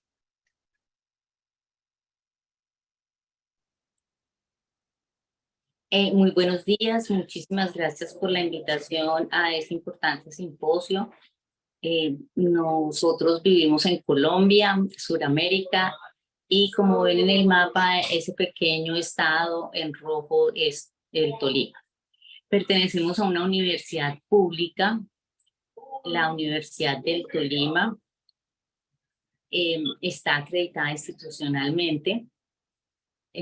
Pues para poder explicarles un poco nuestros retos, nuestras perspectivas. Siguiente, por favor. Tengo que primero hablar del grupo de investigación. El investigador, el mentor, no está solo jamás. Hemos tenido mentores que llevamos en el corazón, que son parte de nuestra familia y que lo serán siempre. En cuanto a la universidad, al Estado y a nuestro país específicamente, tenemos unos retos que tal vez los podamos transformar en oportunidades. Cada universidad estatal o pública en este país debe tener como cabeza en la investigación profesores de planta, profesores de carrera. Y desafortunadamente por la inequidad en cuanto a la distribución de los recursos a las universidades públicas, tenemos muy pocos profesores de planta de tiempo completo trabajando en investigación. Evidentemente, un reto y una oportunidad es que nuestros estudiantes y nosotros mismos fortalezcamos nuestras segundas lenguas. Siempre decimos que somos países con bajos ingresos económicos, pero tal vez pienso que somos países muy, muy ricos. En Latinoamérica, una biodiversidad muy grande, muchísimas personas que queremos hacer mucho por nuestros países. Sin embargo, los recursos están mal distribuidos y por eso nos dicen países con bajos ingresos. Creo que al cambiar esa mentalidad y dirigir más los esfuerzos hacia esa investigación o a esa práctica con investigación, mejoraríamos mucho estos ingresos hacia las universidades públicas. Los programas de medicina en general en todo el país son profesionalizantes, es decir, separan la práctica clínica de la investigación. Y pues eso es muy grave porque el programa que profesionaliza no le da tiempo al estudiante para hacer investigación, y lo mismo a los mentores. Entonces los mentores nos tenemos que dividir, o hacemos investigación o hacemos práctica clínica. Entonces, uno de nuestros mayores oportunidades, las dos cosas van de la mano. En Colombia tenemos muy pocas universidades que hacen eso. Y las universidades regionales como la nuestra, pues está haciendo esfuerzos ingentes por hacerlo. ¿Cómo hemos logrado? Porque lo hemos hecho entre todos, entre un grupo de investigaciones de una familia académica que lleva más de 20 años creciendo al respecto, fundando un programa de investigación. Entonces, un programa de investigación, este programa de investigación lleva el nombre de Citogenética, Filogenia y Evolución de Poblaciones.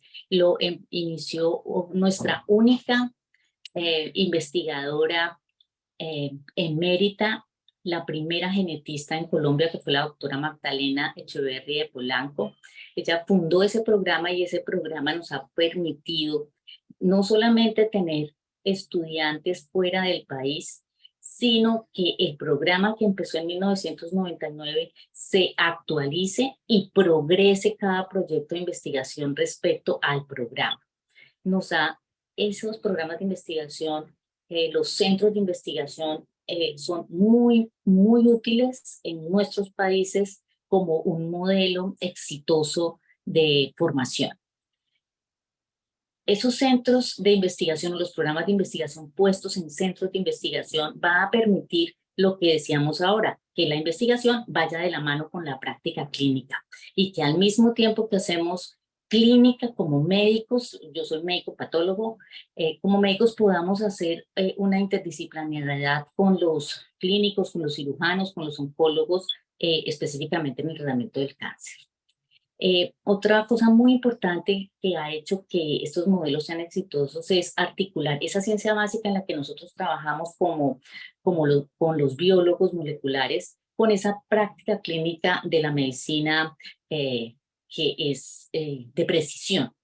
Eso también pienso que es un modelo exitoso en el cual hemos progresado mucho. Siguiente, por favor. Ya para finalizar, en las formaciones de nosotros como mentores, no quiero repetir lo que la doctora Graciela dijo, pero efectivamente no nos forman, no tenemos un programa de formación en mentoría. Nos han formado nuestros mentores que queremos, y definitivamente el trabajo colaborativo ha hecho que podamos crecer, que tengamos el apoyo de muchas universidades extranjeras que nos den un apoyo económico. Ha sido fundamental para nosotros.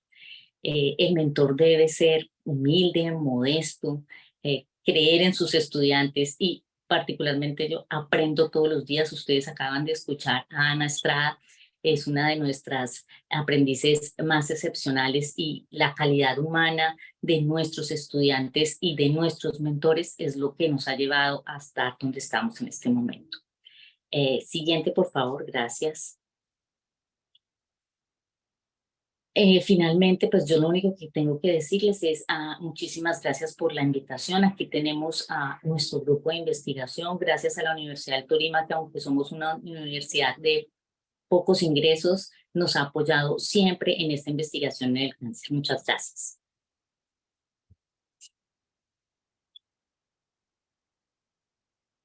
Wonderful. Thank you so much, Dr. Bojorquez. Thanks for sharing information about the challenges and opportunities and for different models.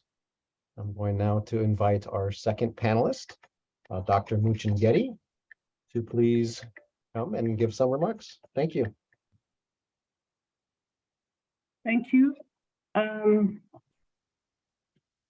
As introduced, I'm the head of Department of the National Cancer Registry of South Africa, And my background is I'm a medical doctor who worked as an HIV clinician prior to joining cancer surveillance as an epidemiologist. So I'm a cancer epidemiologist. And the data that the work that we do is primarily cancer research using observational databases. Next slide, please. Some of the models that have been successful in mentorship in our environment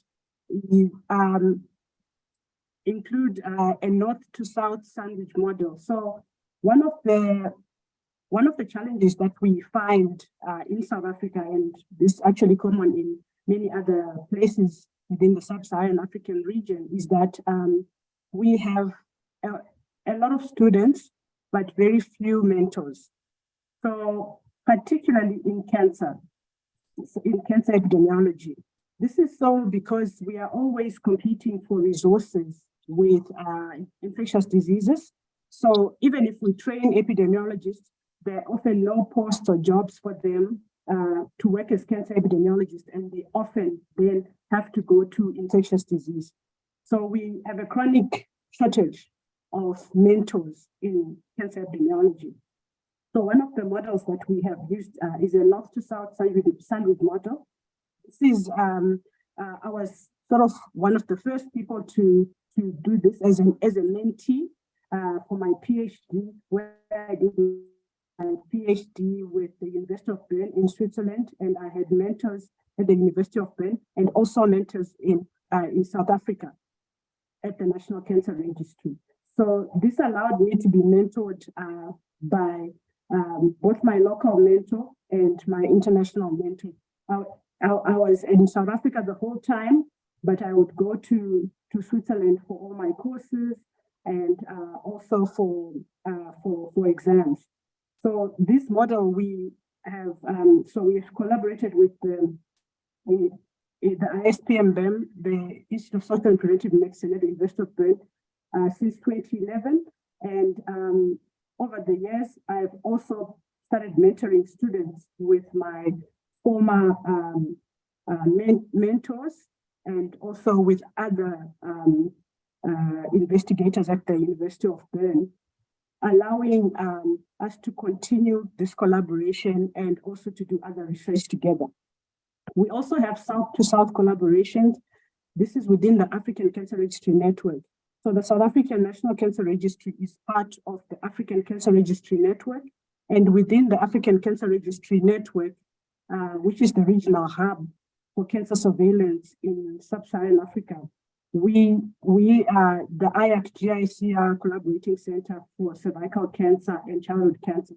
So we are involved in training cancer registrars and other cancer registry staff in linking cervical cancer screening registers to cancer registries as a way of monitoring cervical cancer elimination, and also in childhood cancer staging.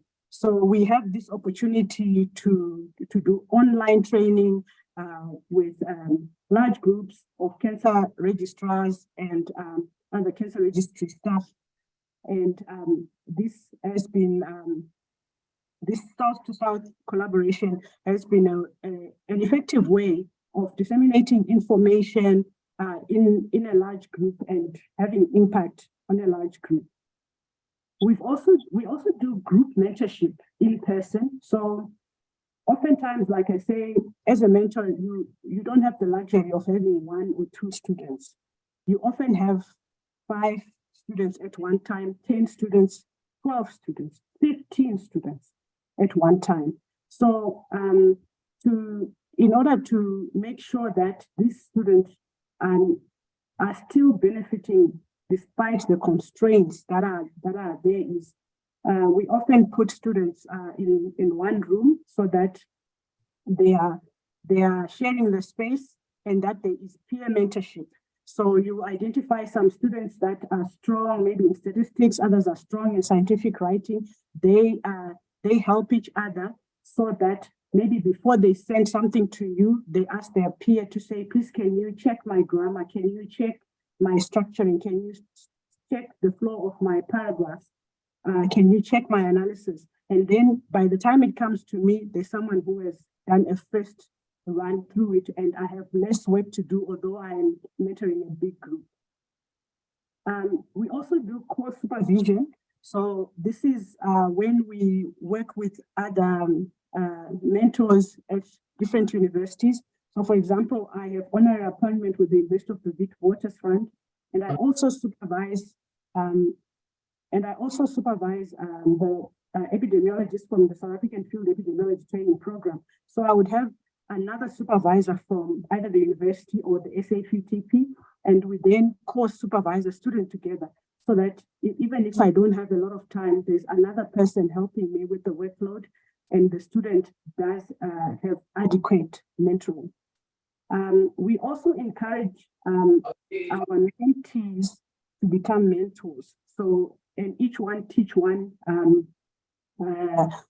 model where as soon as your master's student has finished her master's degree or his master's degree, you encourage them to do the supervisory course. The university offers a supervisory course, and this supervisory course then teaches these newly qualified epidemiologists to then start already training other epidemiologists, so that each person with a master's in epidemiology can at least mentor one other person. This also helps with the supervision burden.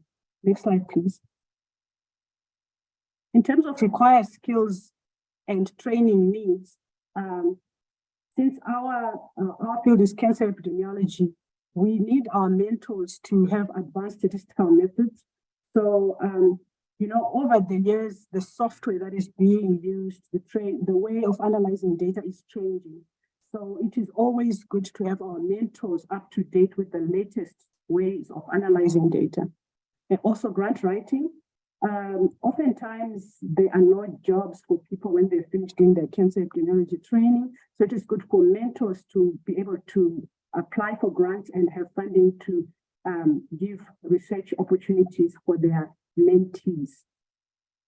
Scientific writing, this is good for both mentors and mentees, and also cancer advocacy and awareness, because our cancer epidemiologists, we don't only want them to be scientists, we also want them to be advocates, so that they realize, they make the word go out that we do need more people working in cancer. We need more funding for cancer, to be advocates, not just only scientists, but to be confident in delivering the needs for the cancer community. Next slide, please.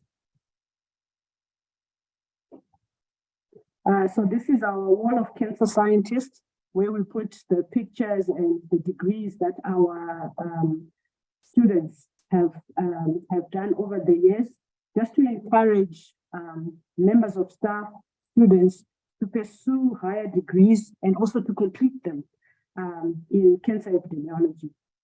Thank you for your attention. Very good. Thank you so much, Dr. Muchangedi. Really good presentation. Appreciate you sharing about the different models for mentoring, and you also shared some challenges that you guys have experienced too. Excellent. So we're going to move on to our next panel member, and so I invite Dr. L. Sagir to share his comments. Thank you very much. Okay, thank you.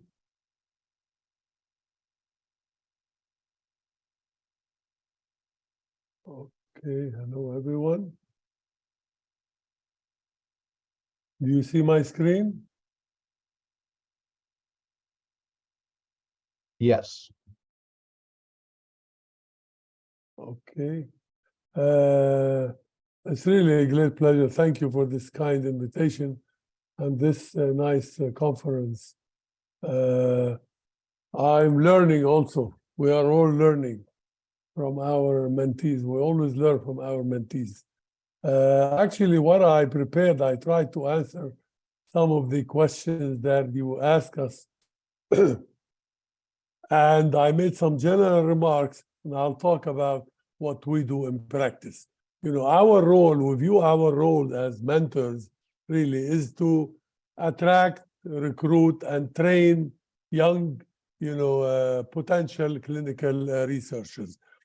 We hope to mentor them and lead them to become high achievers and leaders, and even better than us. We don't mind if they become better than us.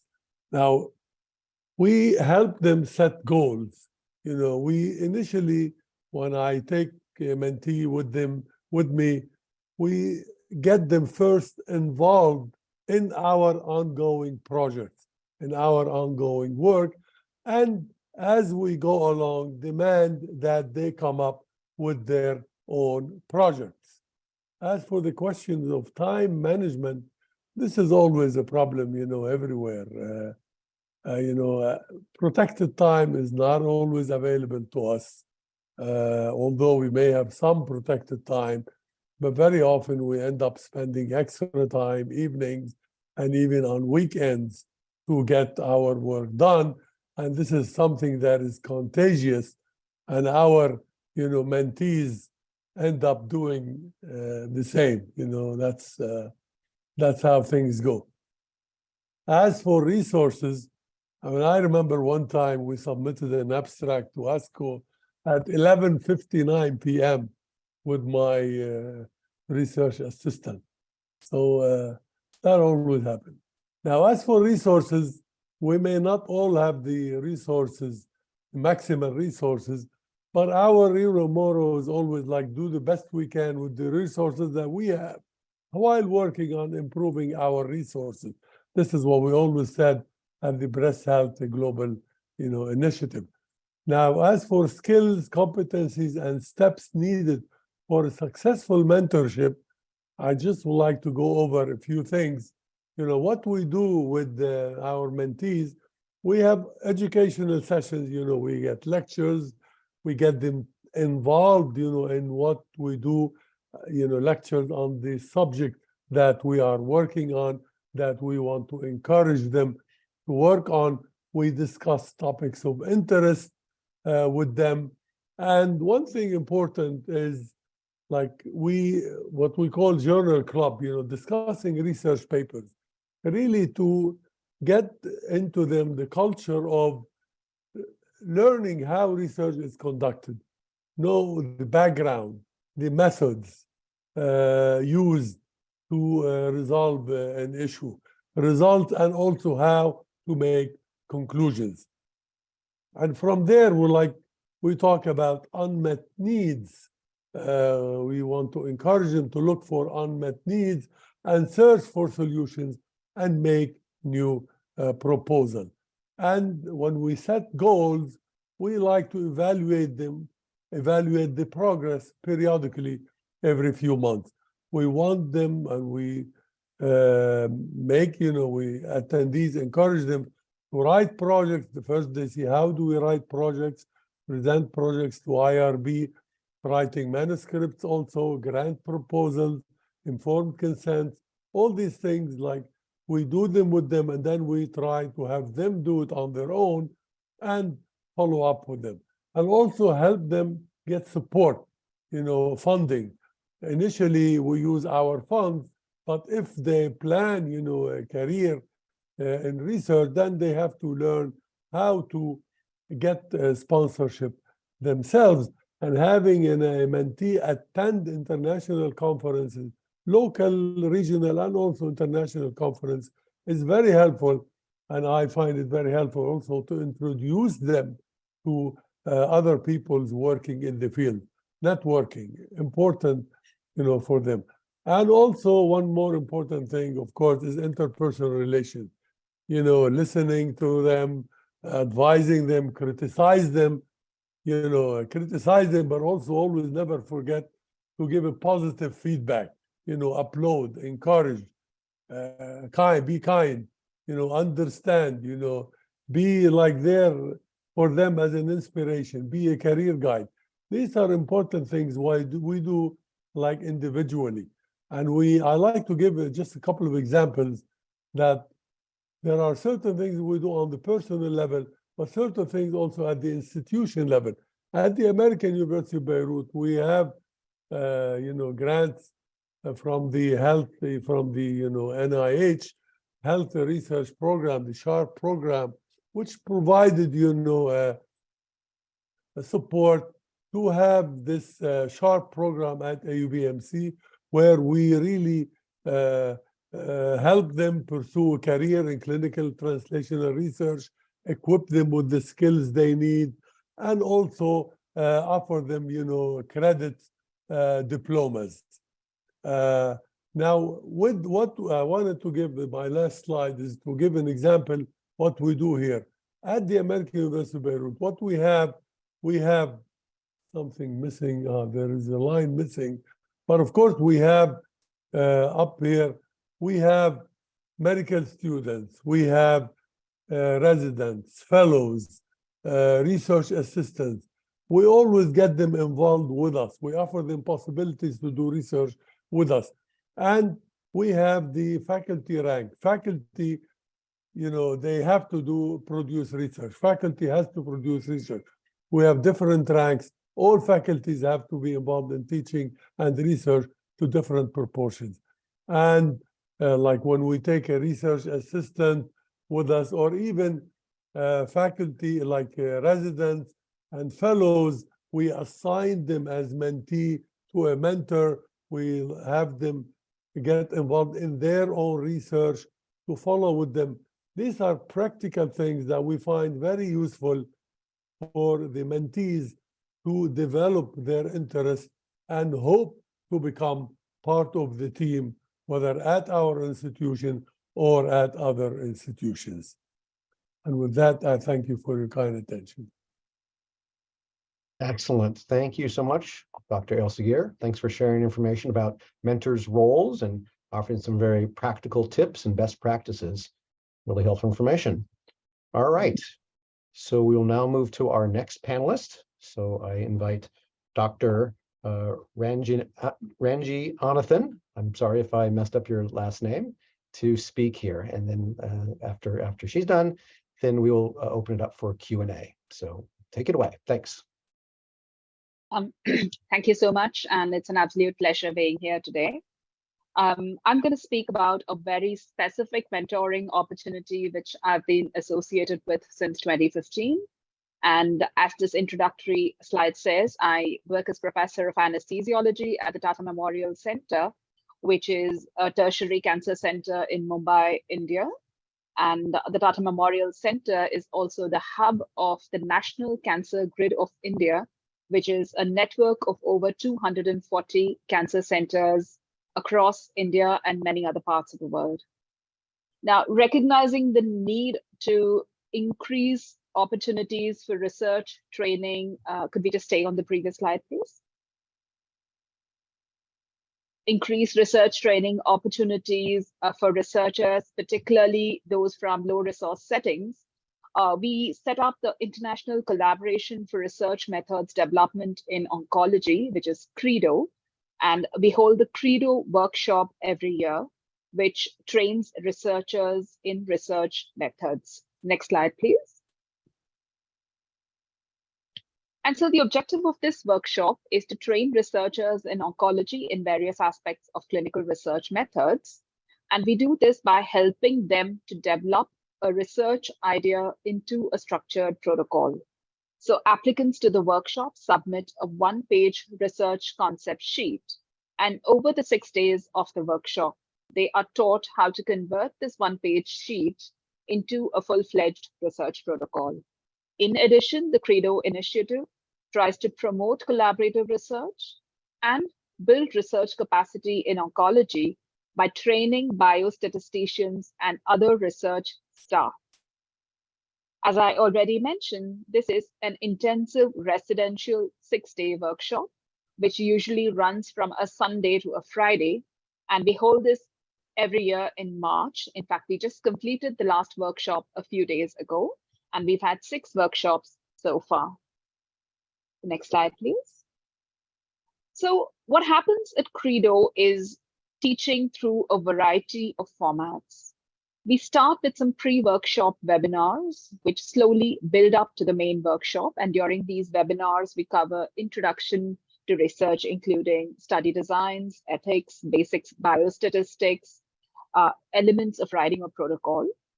Then during the main workshop, we have didactic lectures on various aspects of protocol writing, biostatistics, and other related topics. In addition, we hold focus group discussions on niche topics, for example, quality of life research, health economics, designing a survey questionnaire. We have office hours or meet the faculty sessions, which are one-on-one sessions between individual participants and faculty, where they can discuss anything from research to mentoring, career progression, networking, funding opportunities. So it's just up to the participant what they want to discuss with the faculty. And the crux of the workshop is what we call the protocol development sessions, where groups of 8 participants sit together with 4 or 5 faculty. And on each day, over a period of 3 hours, they develop the individual research protocols. And so participants learn as much from developing their own protocol as they do by listening and critiquing the other protocols which are being developed. And finally, to ensure continued mentoring and guidance, we follow up the workshop with a series of post-workshop webinars, which again cover various aspects of research methods to ensure that participants have some handholding even after they go back to their respective institutes. Next slide, please. So what makes Credo so unique? What I have not mentioned on this slide is the faculty participant ratio. Our faculty are national and international experts in research and trials, and many of them have served as faculty on other similar workshops, and they bring the wealth of that experience to Credo. For 65 participants, we have close to 35 faculty, which is a huge faculty participant ratio, which means in the actual protocol groups, each faculty is able to devote time to at the most 2 participants, right? In addition, we ensure that the background of the participants is very varied. So we don't have only the core oncology specialties. We also include people from allied specialties like anesthesiology, critical care, pathology, radiology, nursing, physiotherapy, and so on. The types of research ideas developed at Credo are the kind of studies which will get done in low resource settings. So we encourage not only drug development and large phase 3 trials, but we ensure that enough attention is given to observational studies, surveys, health economic studies, and other studies which are likely to be done in these settings. To make sure that participants come into the workshop better prepared, we have initiated a series of pre-workshop webinars, and we ensure continued mentoring by holding post-workshop sessions. Also, Credo is able to offer funding opportunities to some of the protocols which are developed at the workshop. We have a very robust follow-up program through email, WhatsApp, and other modalities, and we ensure that periodic follow-up and guidance is provided to all our participants. And finally, the workshop is highly subsidized, ensuring that people from all strata are able to attend and take part. Next slide, please. So I'm limited by the number of slides and the amount of time I was given to speak, but for those of you who are interested in knowing more about the workshop, we wrote about it in the Lancet Oncology last year, and I'm happy to take any questions after this related to the workshop or otherwise. Thank you so much. Wonderful. Thank you, Dr. Ranjanathan, for that presentation. Great to hear about your Credo workshop and trying to build capacity. Sounds like a really great opportunity there. All right, so I think we're now going to open this up. So I ask all of the panelists to turn on their videos. And we have a list of questions. I think they're starting to come through the chat. I think we have about 15, 20 minutes, I believe. And so I'm going to look here, see, whoops, excuse me, things are kind of popping up here. Looks like some of the questions were already answered. So thank you, Dr. ASGCR, for answering questions about joining or working as a mentee, these kinds of things. And I think you also, did you answer the question about the SHARP accessible online maybe I'll start there. We have it in person, we had online during, COVID. We did a lot of things online during COVID, but we now have it in person. Excellent. Okay. And so maybe someone can follow up with you to learn a little more. All right. I'm looking in the chat. So I see Bradley Miller has a question.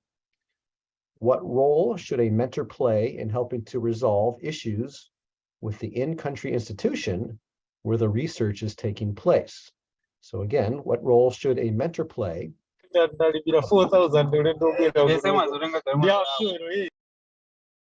Okay, I don't know if that was an answer. I think a little noise there. Again, what role should a mentor play in helping to resolve issues with the in-country institution where the research is taking place? Do any panelists want to kind of take a first try at that one? Creo que el mentor tiene toda la responsabilidad administrativa. Es quien debe responder por sus aprendices ante la institución y debe tener pues la responsabilidad completa. No solamente ante su institución, sino ante las entidades colaborativas nacionales e internacionales. Gracias. Excellent. Thank you. I'm sorry, I did not understand the question exactly, but I also don't understand Spanish. I'm sorry, I didn't know what, maybe she answered it. What was the question exactly? Issues with in-country institution?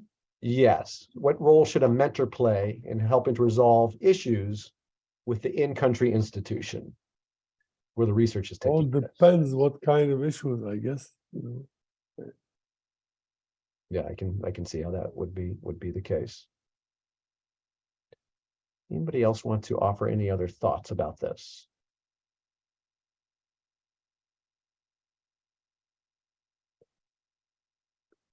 Okay, let's move on to the next question here. I think I'm going in order.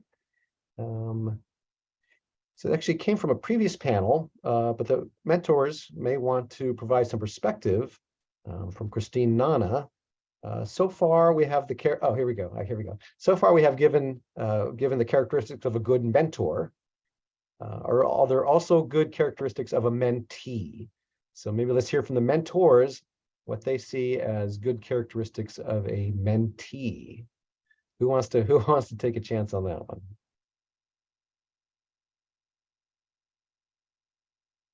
What are you looking for in a mentee?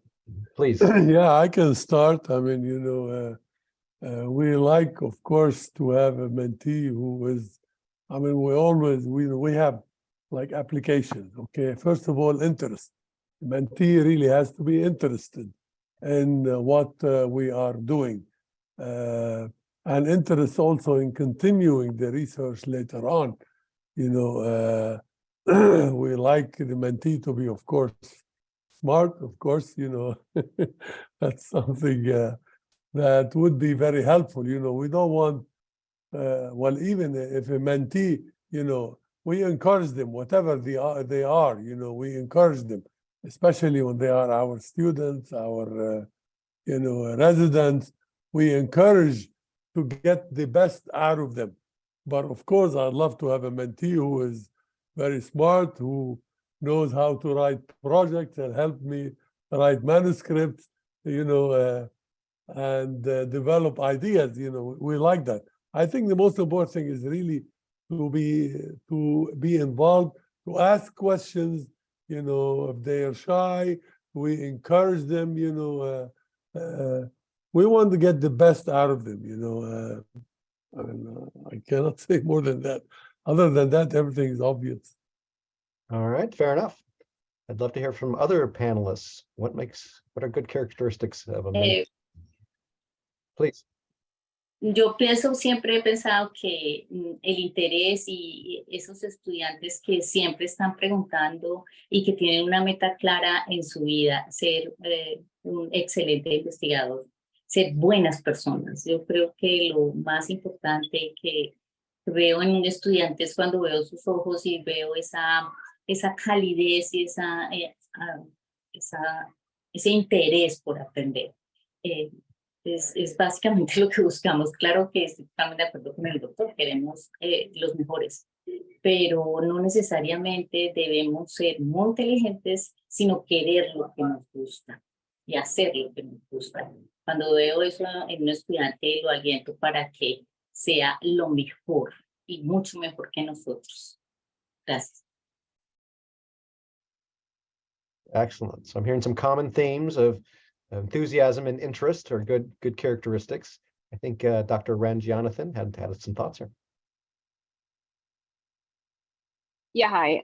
Of course, in addition to what has already been said, I think one of the important characteristics of a good mentee is someone who is open to suggestion, but at the same time does not get completely swayed by the opinion of the mentor. And I know that sounds a little paradoxical, but I see this at Credo, that people come in with a certain idea, and when they're given constructive criticism, often they end up, just changing the entire idea or the research question because they were told to by the faculty, instead of rephrasing it or saying, why can I not do it in this way? So I think getting that balance right, where you are open to taking suggestions from your mentor, but at the same time, you feel strongly enough to stand up for your original research idea. I think that's something a good mentee should aspire to achieve. Thank you. I like that message, kind of thinking for yourself and kind of being assertive as needed. I think that's a great message. All right, I think Dr. Muchingedi had some thoughts. I would also want to say that I like mentees that would like to stay in cancer science, not who are just passing through to just get their master's or PhD.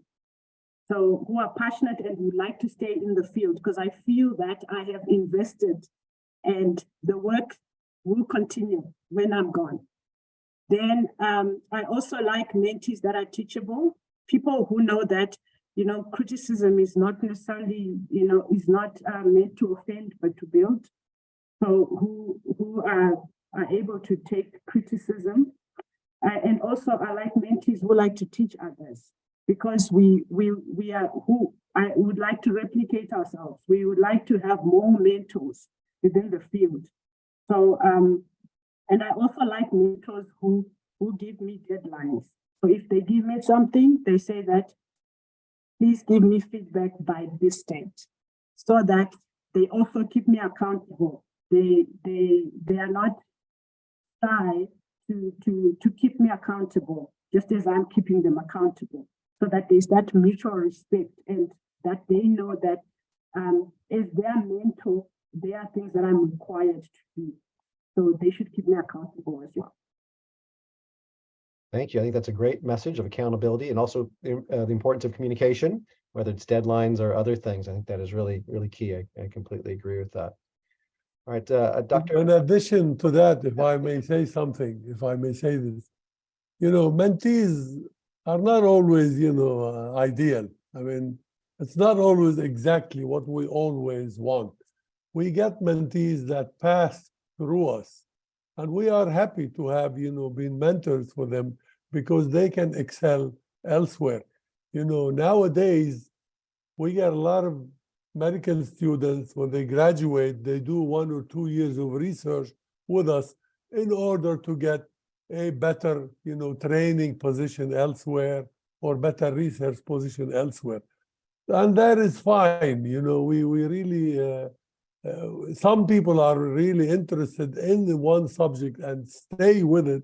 But some people, we can sort of plant the culture of research and teaching in them. And that is fine. We do that all the time. Excellent. Thank you. Any other thoughts before we move on to the next question? Okay, this is actually a question specifically for Dr. Muchingedi, but I think actually the other panelists can also chime in, maybe after the initial question. This has to do, you talked about the different mentoring models, including group mentoring, which I think is an interesting idea, especially it can be a way to be very efficient.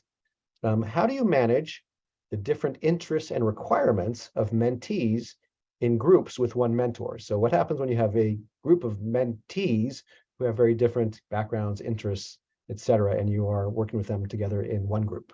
Any thoughts there? So one of the things that we do practically is we have a research meeting.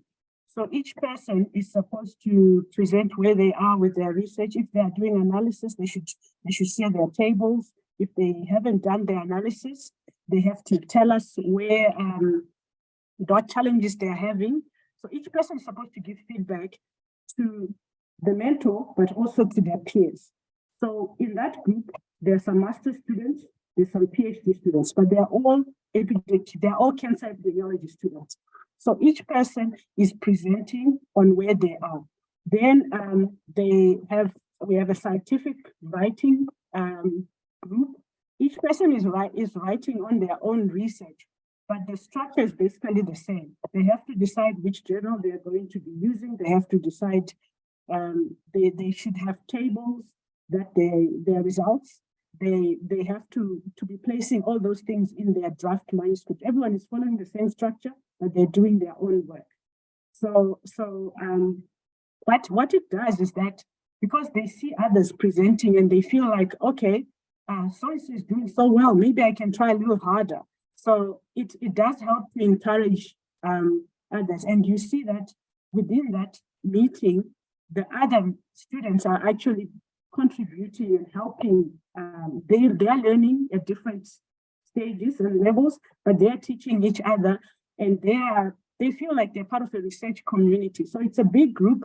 Everyone is doing different things, but we're all doing it together in a 2-hour period, please. Excellent. That's really, really good to know. That's really helpful. I like this idea of peer mentoring. I think it's a lovely idea. Any other panelists want to kind of talk about that, the challenges of kind of working with maybe a group of mentees who have very different backgrounds or interests, or anybody else have some thoughts about that? Well, what I can No, say solamente que el Go ahead. colaborativo es muy importante. No solamente aprender, sino que se aprende.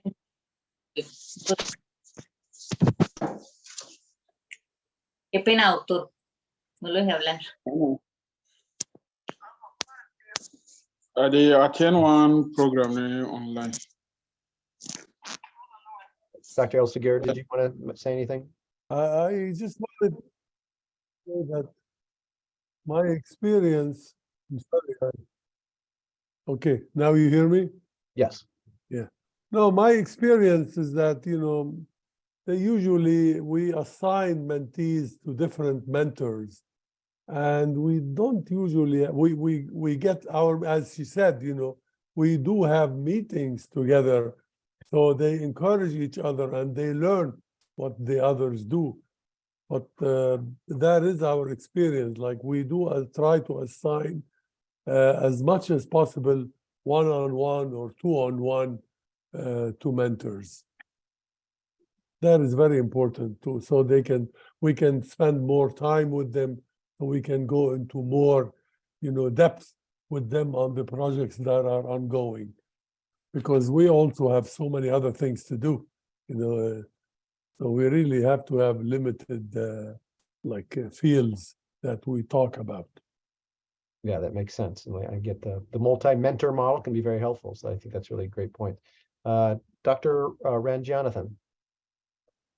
Yeah, I just wanted to add that this is bound to happen whenever you have a team working together, whether it's a group of mentees or any other kind of team. There is going to be so much of diversity in knowledge or skills or learning abilities. And I think it would be the role of a good mentor to identify these differences.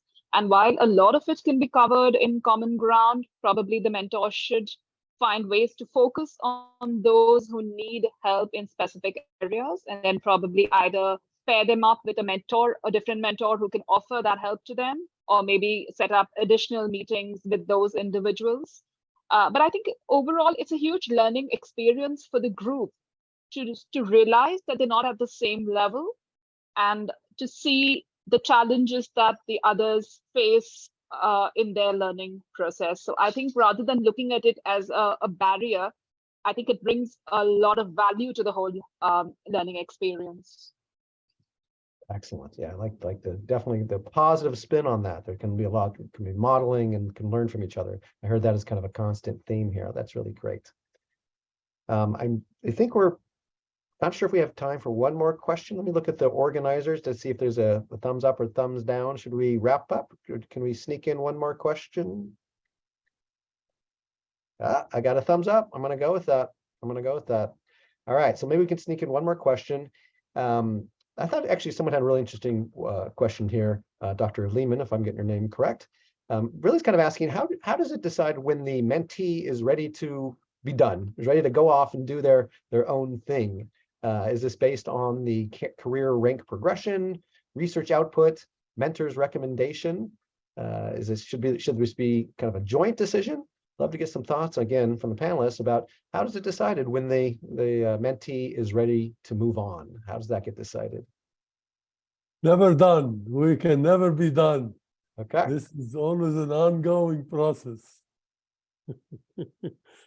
They can go on do other things, of course, but when they accomplish what we plan to do or did their part, but it's a continuum.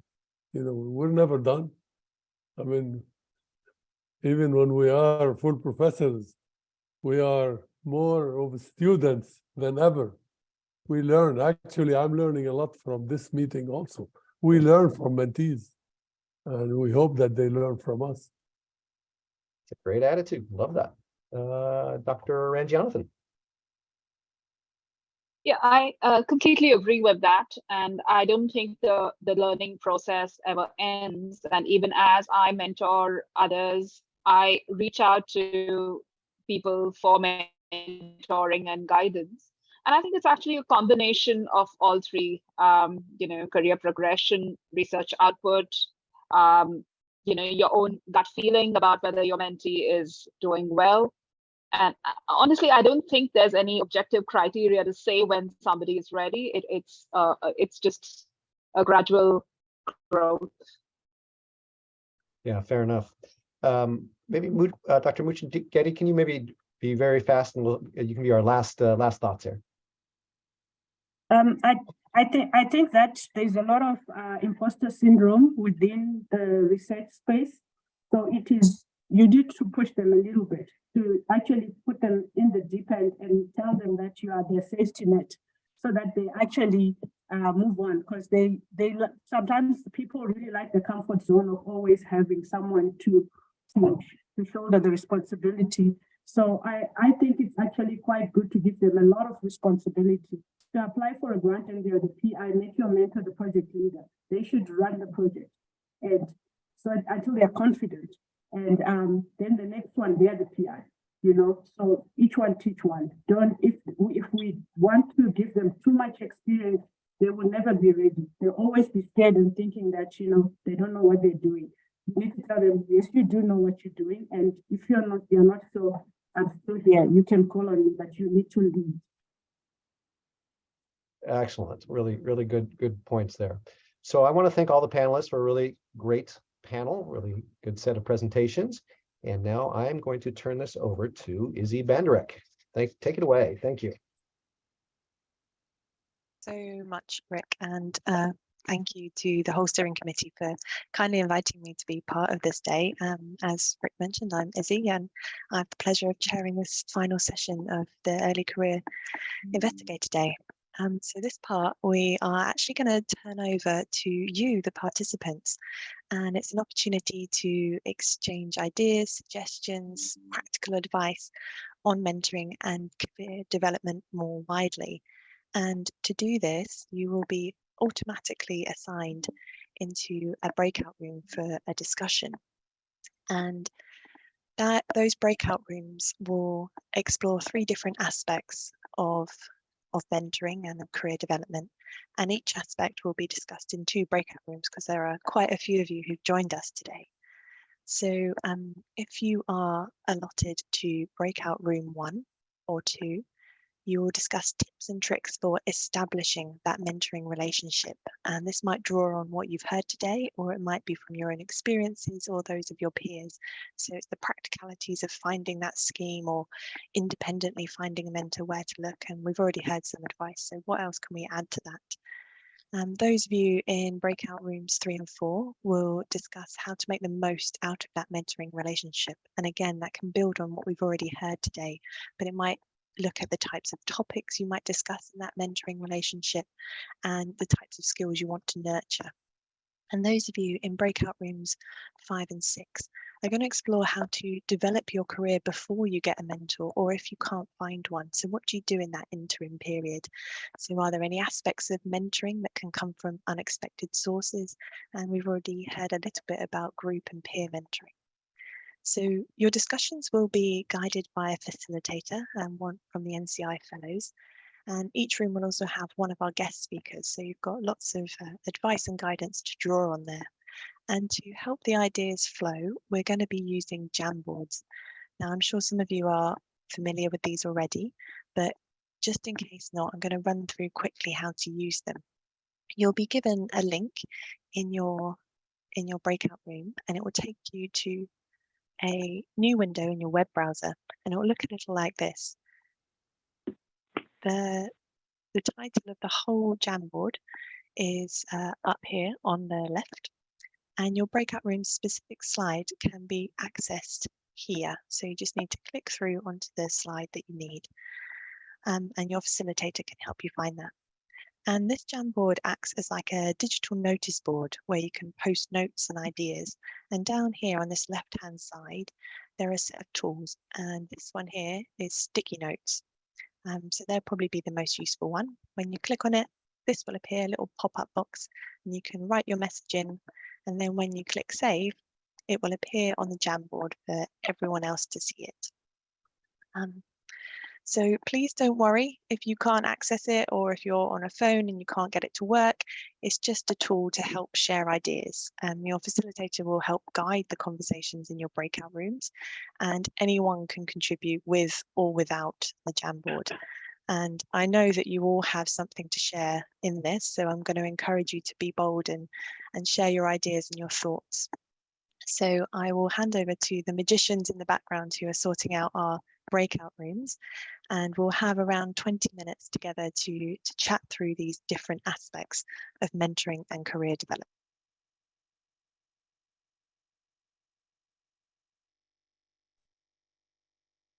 Hi everyone, welcome back. That felt a lot quicker than I anticipated. We had some really nice discussion, really nice comments in our group, and I think the weight of today, there's been so much discussed already, it can be hard to know exactly where to start with such big discussions. But we are going to ask our facilitators to do that anyway. So we'll go through and hear a very quick 1-minute recap from each breakout room. And that could just be particular highlights or insights or something that really stuck with you. So I'm going to be boring, I'm afraid, and go top to bottom from breakout room 1 to 6. And number 1 was Maggie. So hand over to you. What was interesting in your breakout room? Thank you so much, AC. It was a very good discussion that we had. So we started with the first question: what local or national mentoring programs do we know of? And one was brought up from the conversations that we had earlier about ASCO's opportunities for mentorship. We also talked about a US-based opportunity for the National Research Mentoring Network. And Marianne Henderson shared with us a very good opportunity as well, that is the BCNet with IARC, which is specifically focused on mentoring in clinical research and biobanking, and it's open to all LMIC scientists. I will share her contact information in the chat, or the program's contact information as well, or more details there, so that folks can learn a little bit more about it.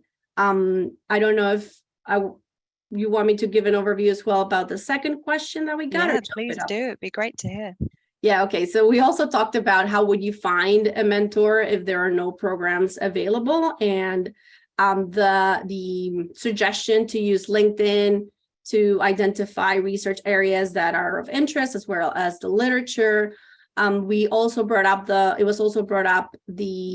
opportunity to utilize the Global Oncology Survey and resources like the International Cancer Research Partnership. And now I'll pass it on to others to add as well. Thank you. Well, thanks so much for that. And thank you to everyone in breakout room 1 who's chatting away there.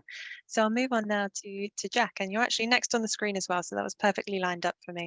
Do you have similar insights as Maggie, or was there something a bit different in there?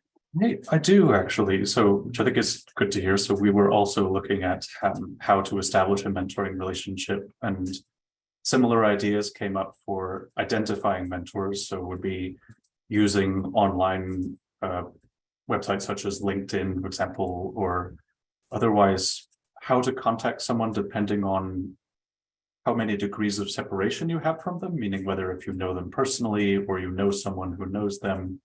And so, for example, using email can be easier for cold invitations, perhaps to someone you don't know, whereas communicating via WhatsApp might make more sense if, say, a current mentor of yours or someone you know knows this potential mentor. Other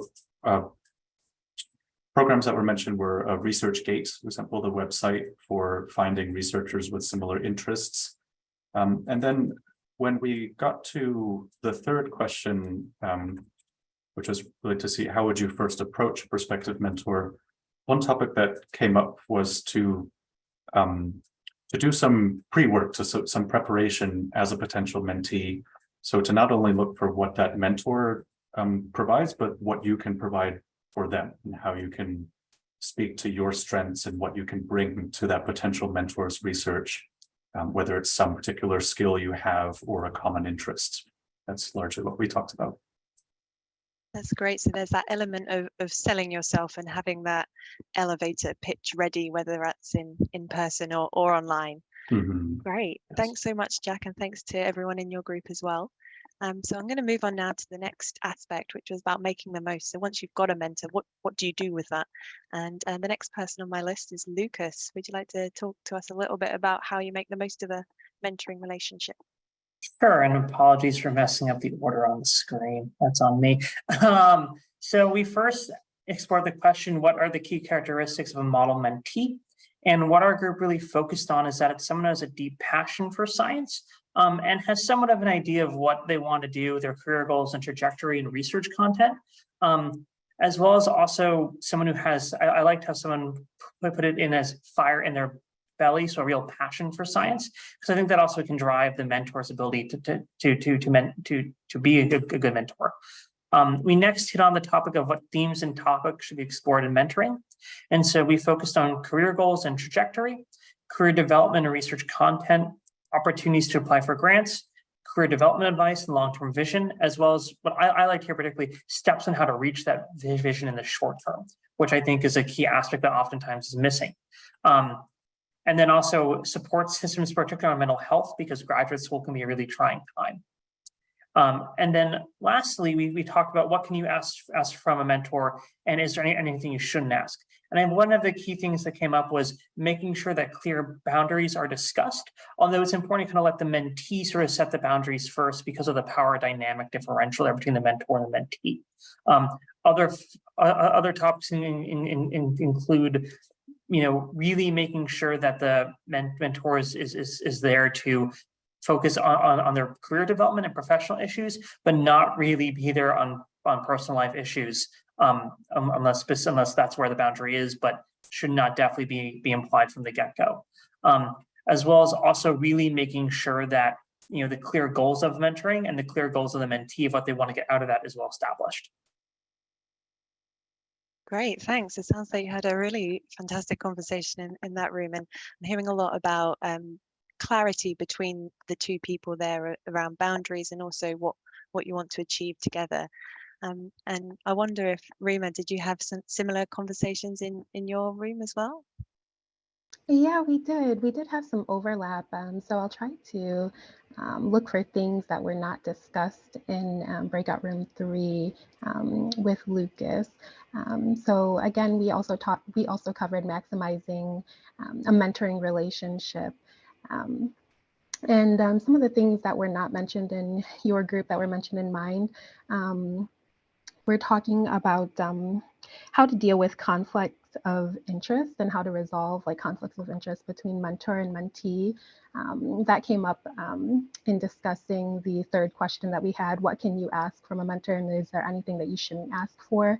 So I guess that's kind of similarly related to just like having clear boundaries like you were talking about. We didn't get to delve into that too much, but would be an area to possibly explore through further discussion. For the other questions, again, there was a lot of overlap. Someone who's really eager to learn in terms of the key characteristics for a model mentee, someone who's passionate. So again, just like you were talking about, Lucas, like having that fire in your belly.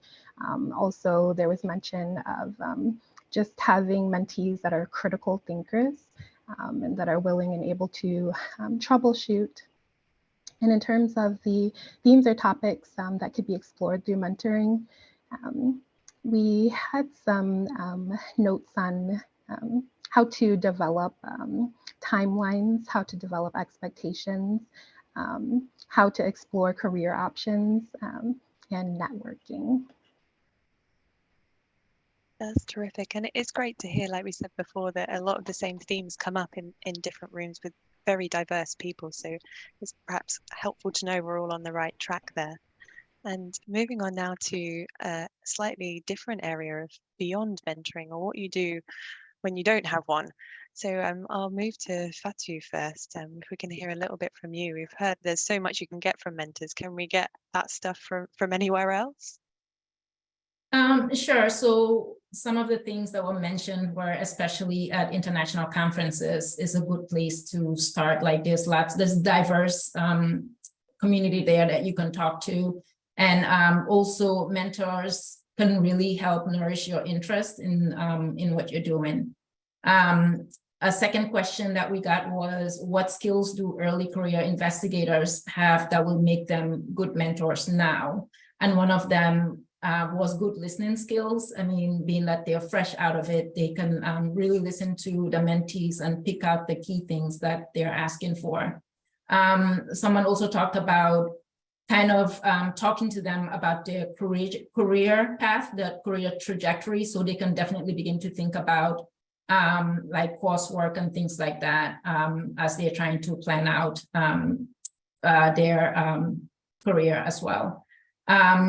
A third part was, what can peer mentoring provide that traditional mentoring cannot? And we didn't get to the meat of that, but one thing that was mentioned was that mentors, like these early career mentors, can be encouraged to talk to junior students to kind of prepare them for like the road ahead. And of course, always sharing like that career path again to make sure that, you know, they have what they need as they're kind of following that same trajectory or something similar. That's really helpful. Thank you so much, Fatu. And Hawa, I was in your breakout room there. Yes. Have you got anything to add on to that? Well, I think you're just on mute at the moment. Sorry, I just wanted to thank the participants for their contribution.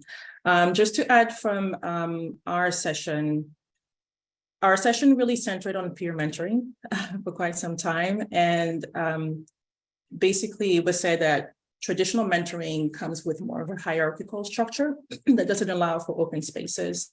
So with peer mentoring, your mentor is viewed as an equal, you're more open to share your fears and insecurities, so more comfortable about asking detailed questions that you wouldn't feel comfortable going to your mentor for. So the traditional mentor is viewed more as a kind of high level thinking person. And also similarly, for the second question around ECRs, again, they're allowed to, for that open space. Also, they are better positioned to understand the challenges of getting into a research career They can easily relate to your experience. They're more approachable. They have empathy, which sometimes it's a little bit harder for mentees to find from their traditional mentors. So for the first question, which is around benefits of mentoring outside of traditional mentoring spaces, some of the points where that it allows for diversity of mindsets that can provide another angle to the experience, to the research. But also, as LinkedIn was mentioned a couple of times, LinkedIn was mentioned as a great platform to learn from about others and from others' experiences. That's great. Thanks so much for summarizing that, Hora. I don't know how you managed it in such a short time. But thank you all so much to our facilitators for coming together. It's like Avengers Assemble all on screen, just bringing all of that knowledge from so many different people here. So I think overall what I was hearing from that is, and from the rest of the day, was around the passion of the mentees needs to come through, and your interest and your love of science, essentially, which I think brings us all together here. But also there is a bit of an onus on the mentee to pursue that relationship, to find it and to nurture it as you go forward. But we also heard from the mentor perspective around, actually there's not a huge amount of support always for mentors within their research institutions to give the time and the effort that is required to maintain those relationships effectively. But overall, it sounds like that we've got a lot of opportunities for us out there, even if we can't see them immediately. And I know that some people have already shared different schemes that people can get involved with, but also some suggestions around finding a mentor independently. And it sounds like we all need to go and update our LinkedIn profiles pretty shortly after this. So I think that actually brings our early career research day to the end here, and I'll just briefly thank everyone, all of our speakers today. It's fantastic work of getting everyone together in the same place to be speaking on the same topic, and we're delighted to have you all there. And we've got to do a quick shout out to everyone behind the scenes, and a huge thank you to the steering committee, who perhaps need a little round of applause at some point. But the program is not done, even though we've been here for a while together. It's only just beginning. And tomorrow we're looking forward to a scientific session around translating what we know and have advanced in HIV care into the cancer control space. So we'll get to see how some researchers from the University of Washington in St. Louis have got together to work on that. We're also going to have an opportunity to meet abstract authors in GatherTown, which is a really fun new platform to network virtually. And then we're also going to have an oral abstract flash talk session where you're going to get to hear about 10 different original pieces of research. And one of the session chairs is our very own facilitator, Hawa Kamara. So we can look forward to that. And if you're not planning on joining us tomorrow, may we please ask you to provide some feedback on your experiences today. So what did you enjoy? What would you change? And this goes back to those opening comments from Doug Lowy, who says, are we helping you so that you can help others and progress this global cancer research? So if you're not planning on joining us for the next 2 days, firstly, bye. But secondly, please do let us know what you think so we can help shape those future programs. If you are planning to join tomorrow, then please wait to give your feedback so we can get feedback on the whole symposium. And last but not least, we are over by 1 minute, but I'd just like to leave you with a quote from a Nobel Prize winner, Albert Einstein. And I remind myself of this every time I get something wrong or I screw up. And it's, anyone who has never made a mistake has never tried anything new. And I think what we can take away from today is all those learnings, those connections, the inspiration, take them out into the world and to try something new to advance this cancer research. So I'll hand back now to the wonderful organisers. I know Mishka and Doug and Yelena are in the background, just in case there's anything I've forgotten. But thank you so much for having me, and thank you all for being here.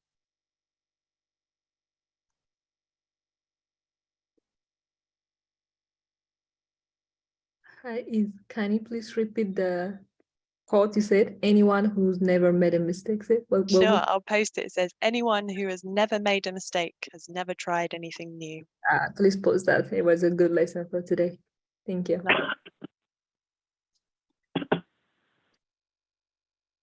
Thank you so much, Izzy, for facilitating that wonderful breakout room. And thanks to everybody for your time, for your insights. And we will hope to see you again next year, and if not before, at another forum. Thank you. Bye, everyone. Thank you.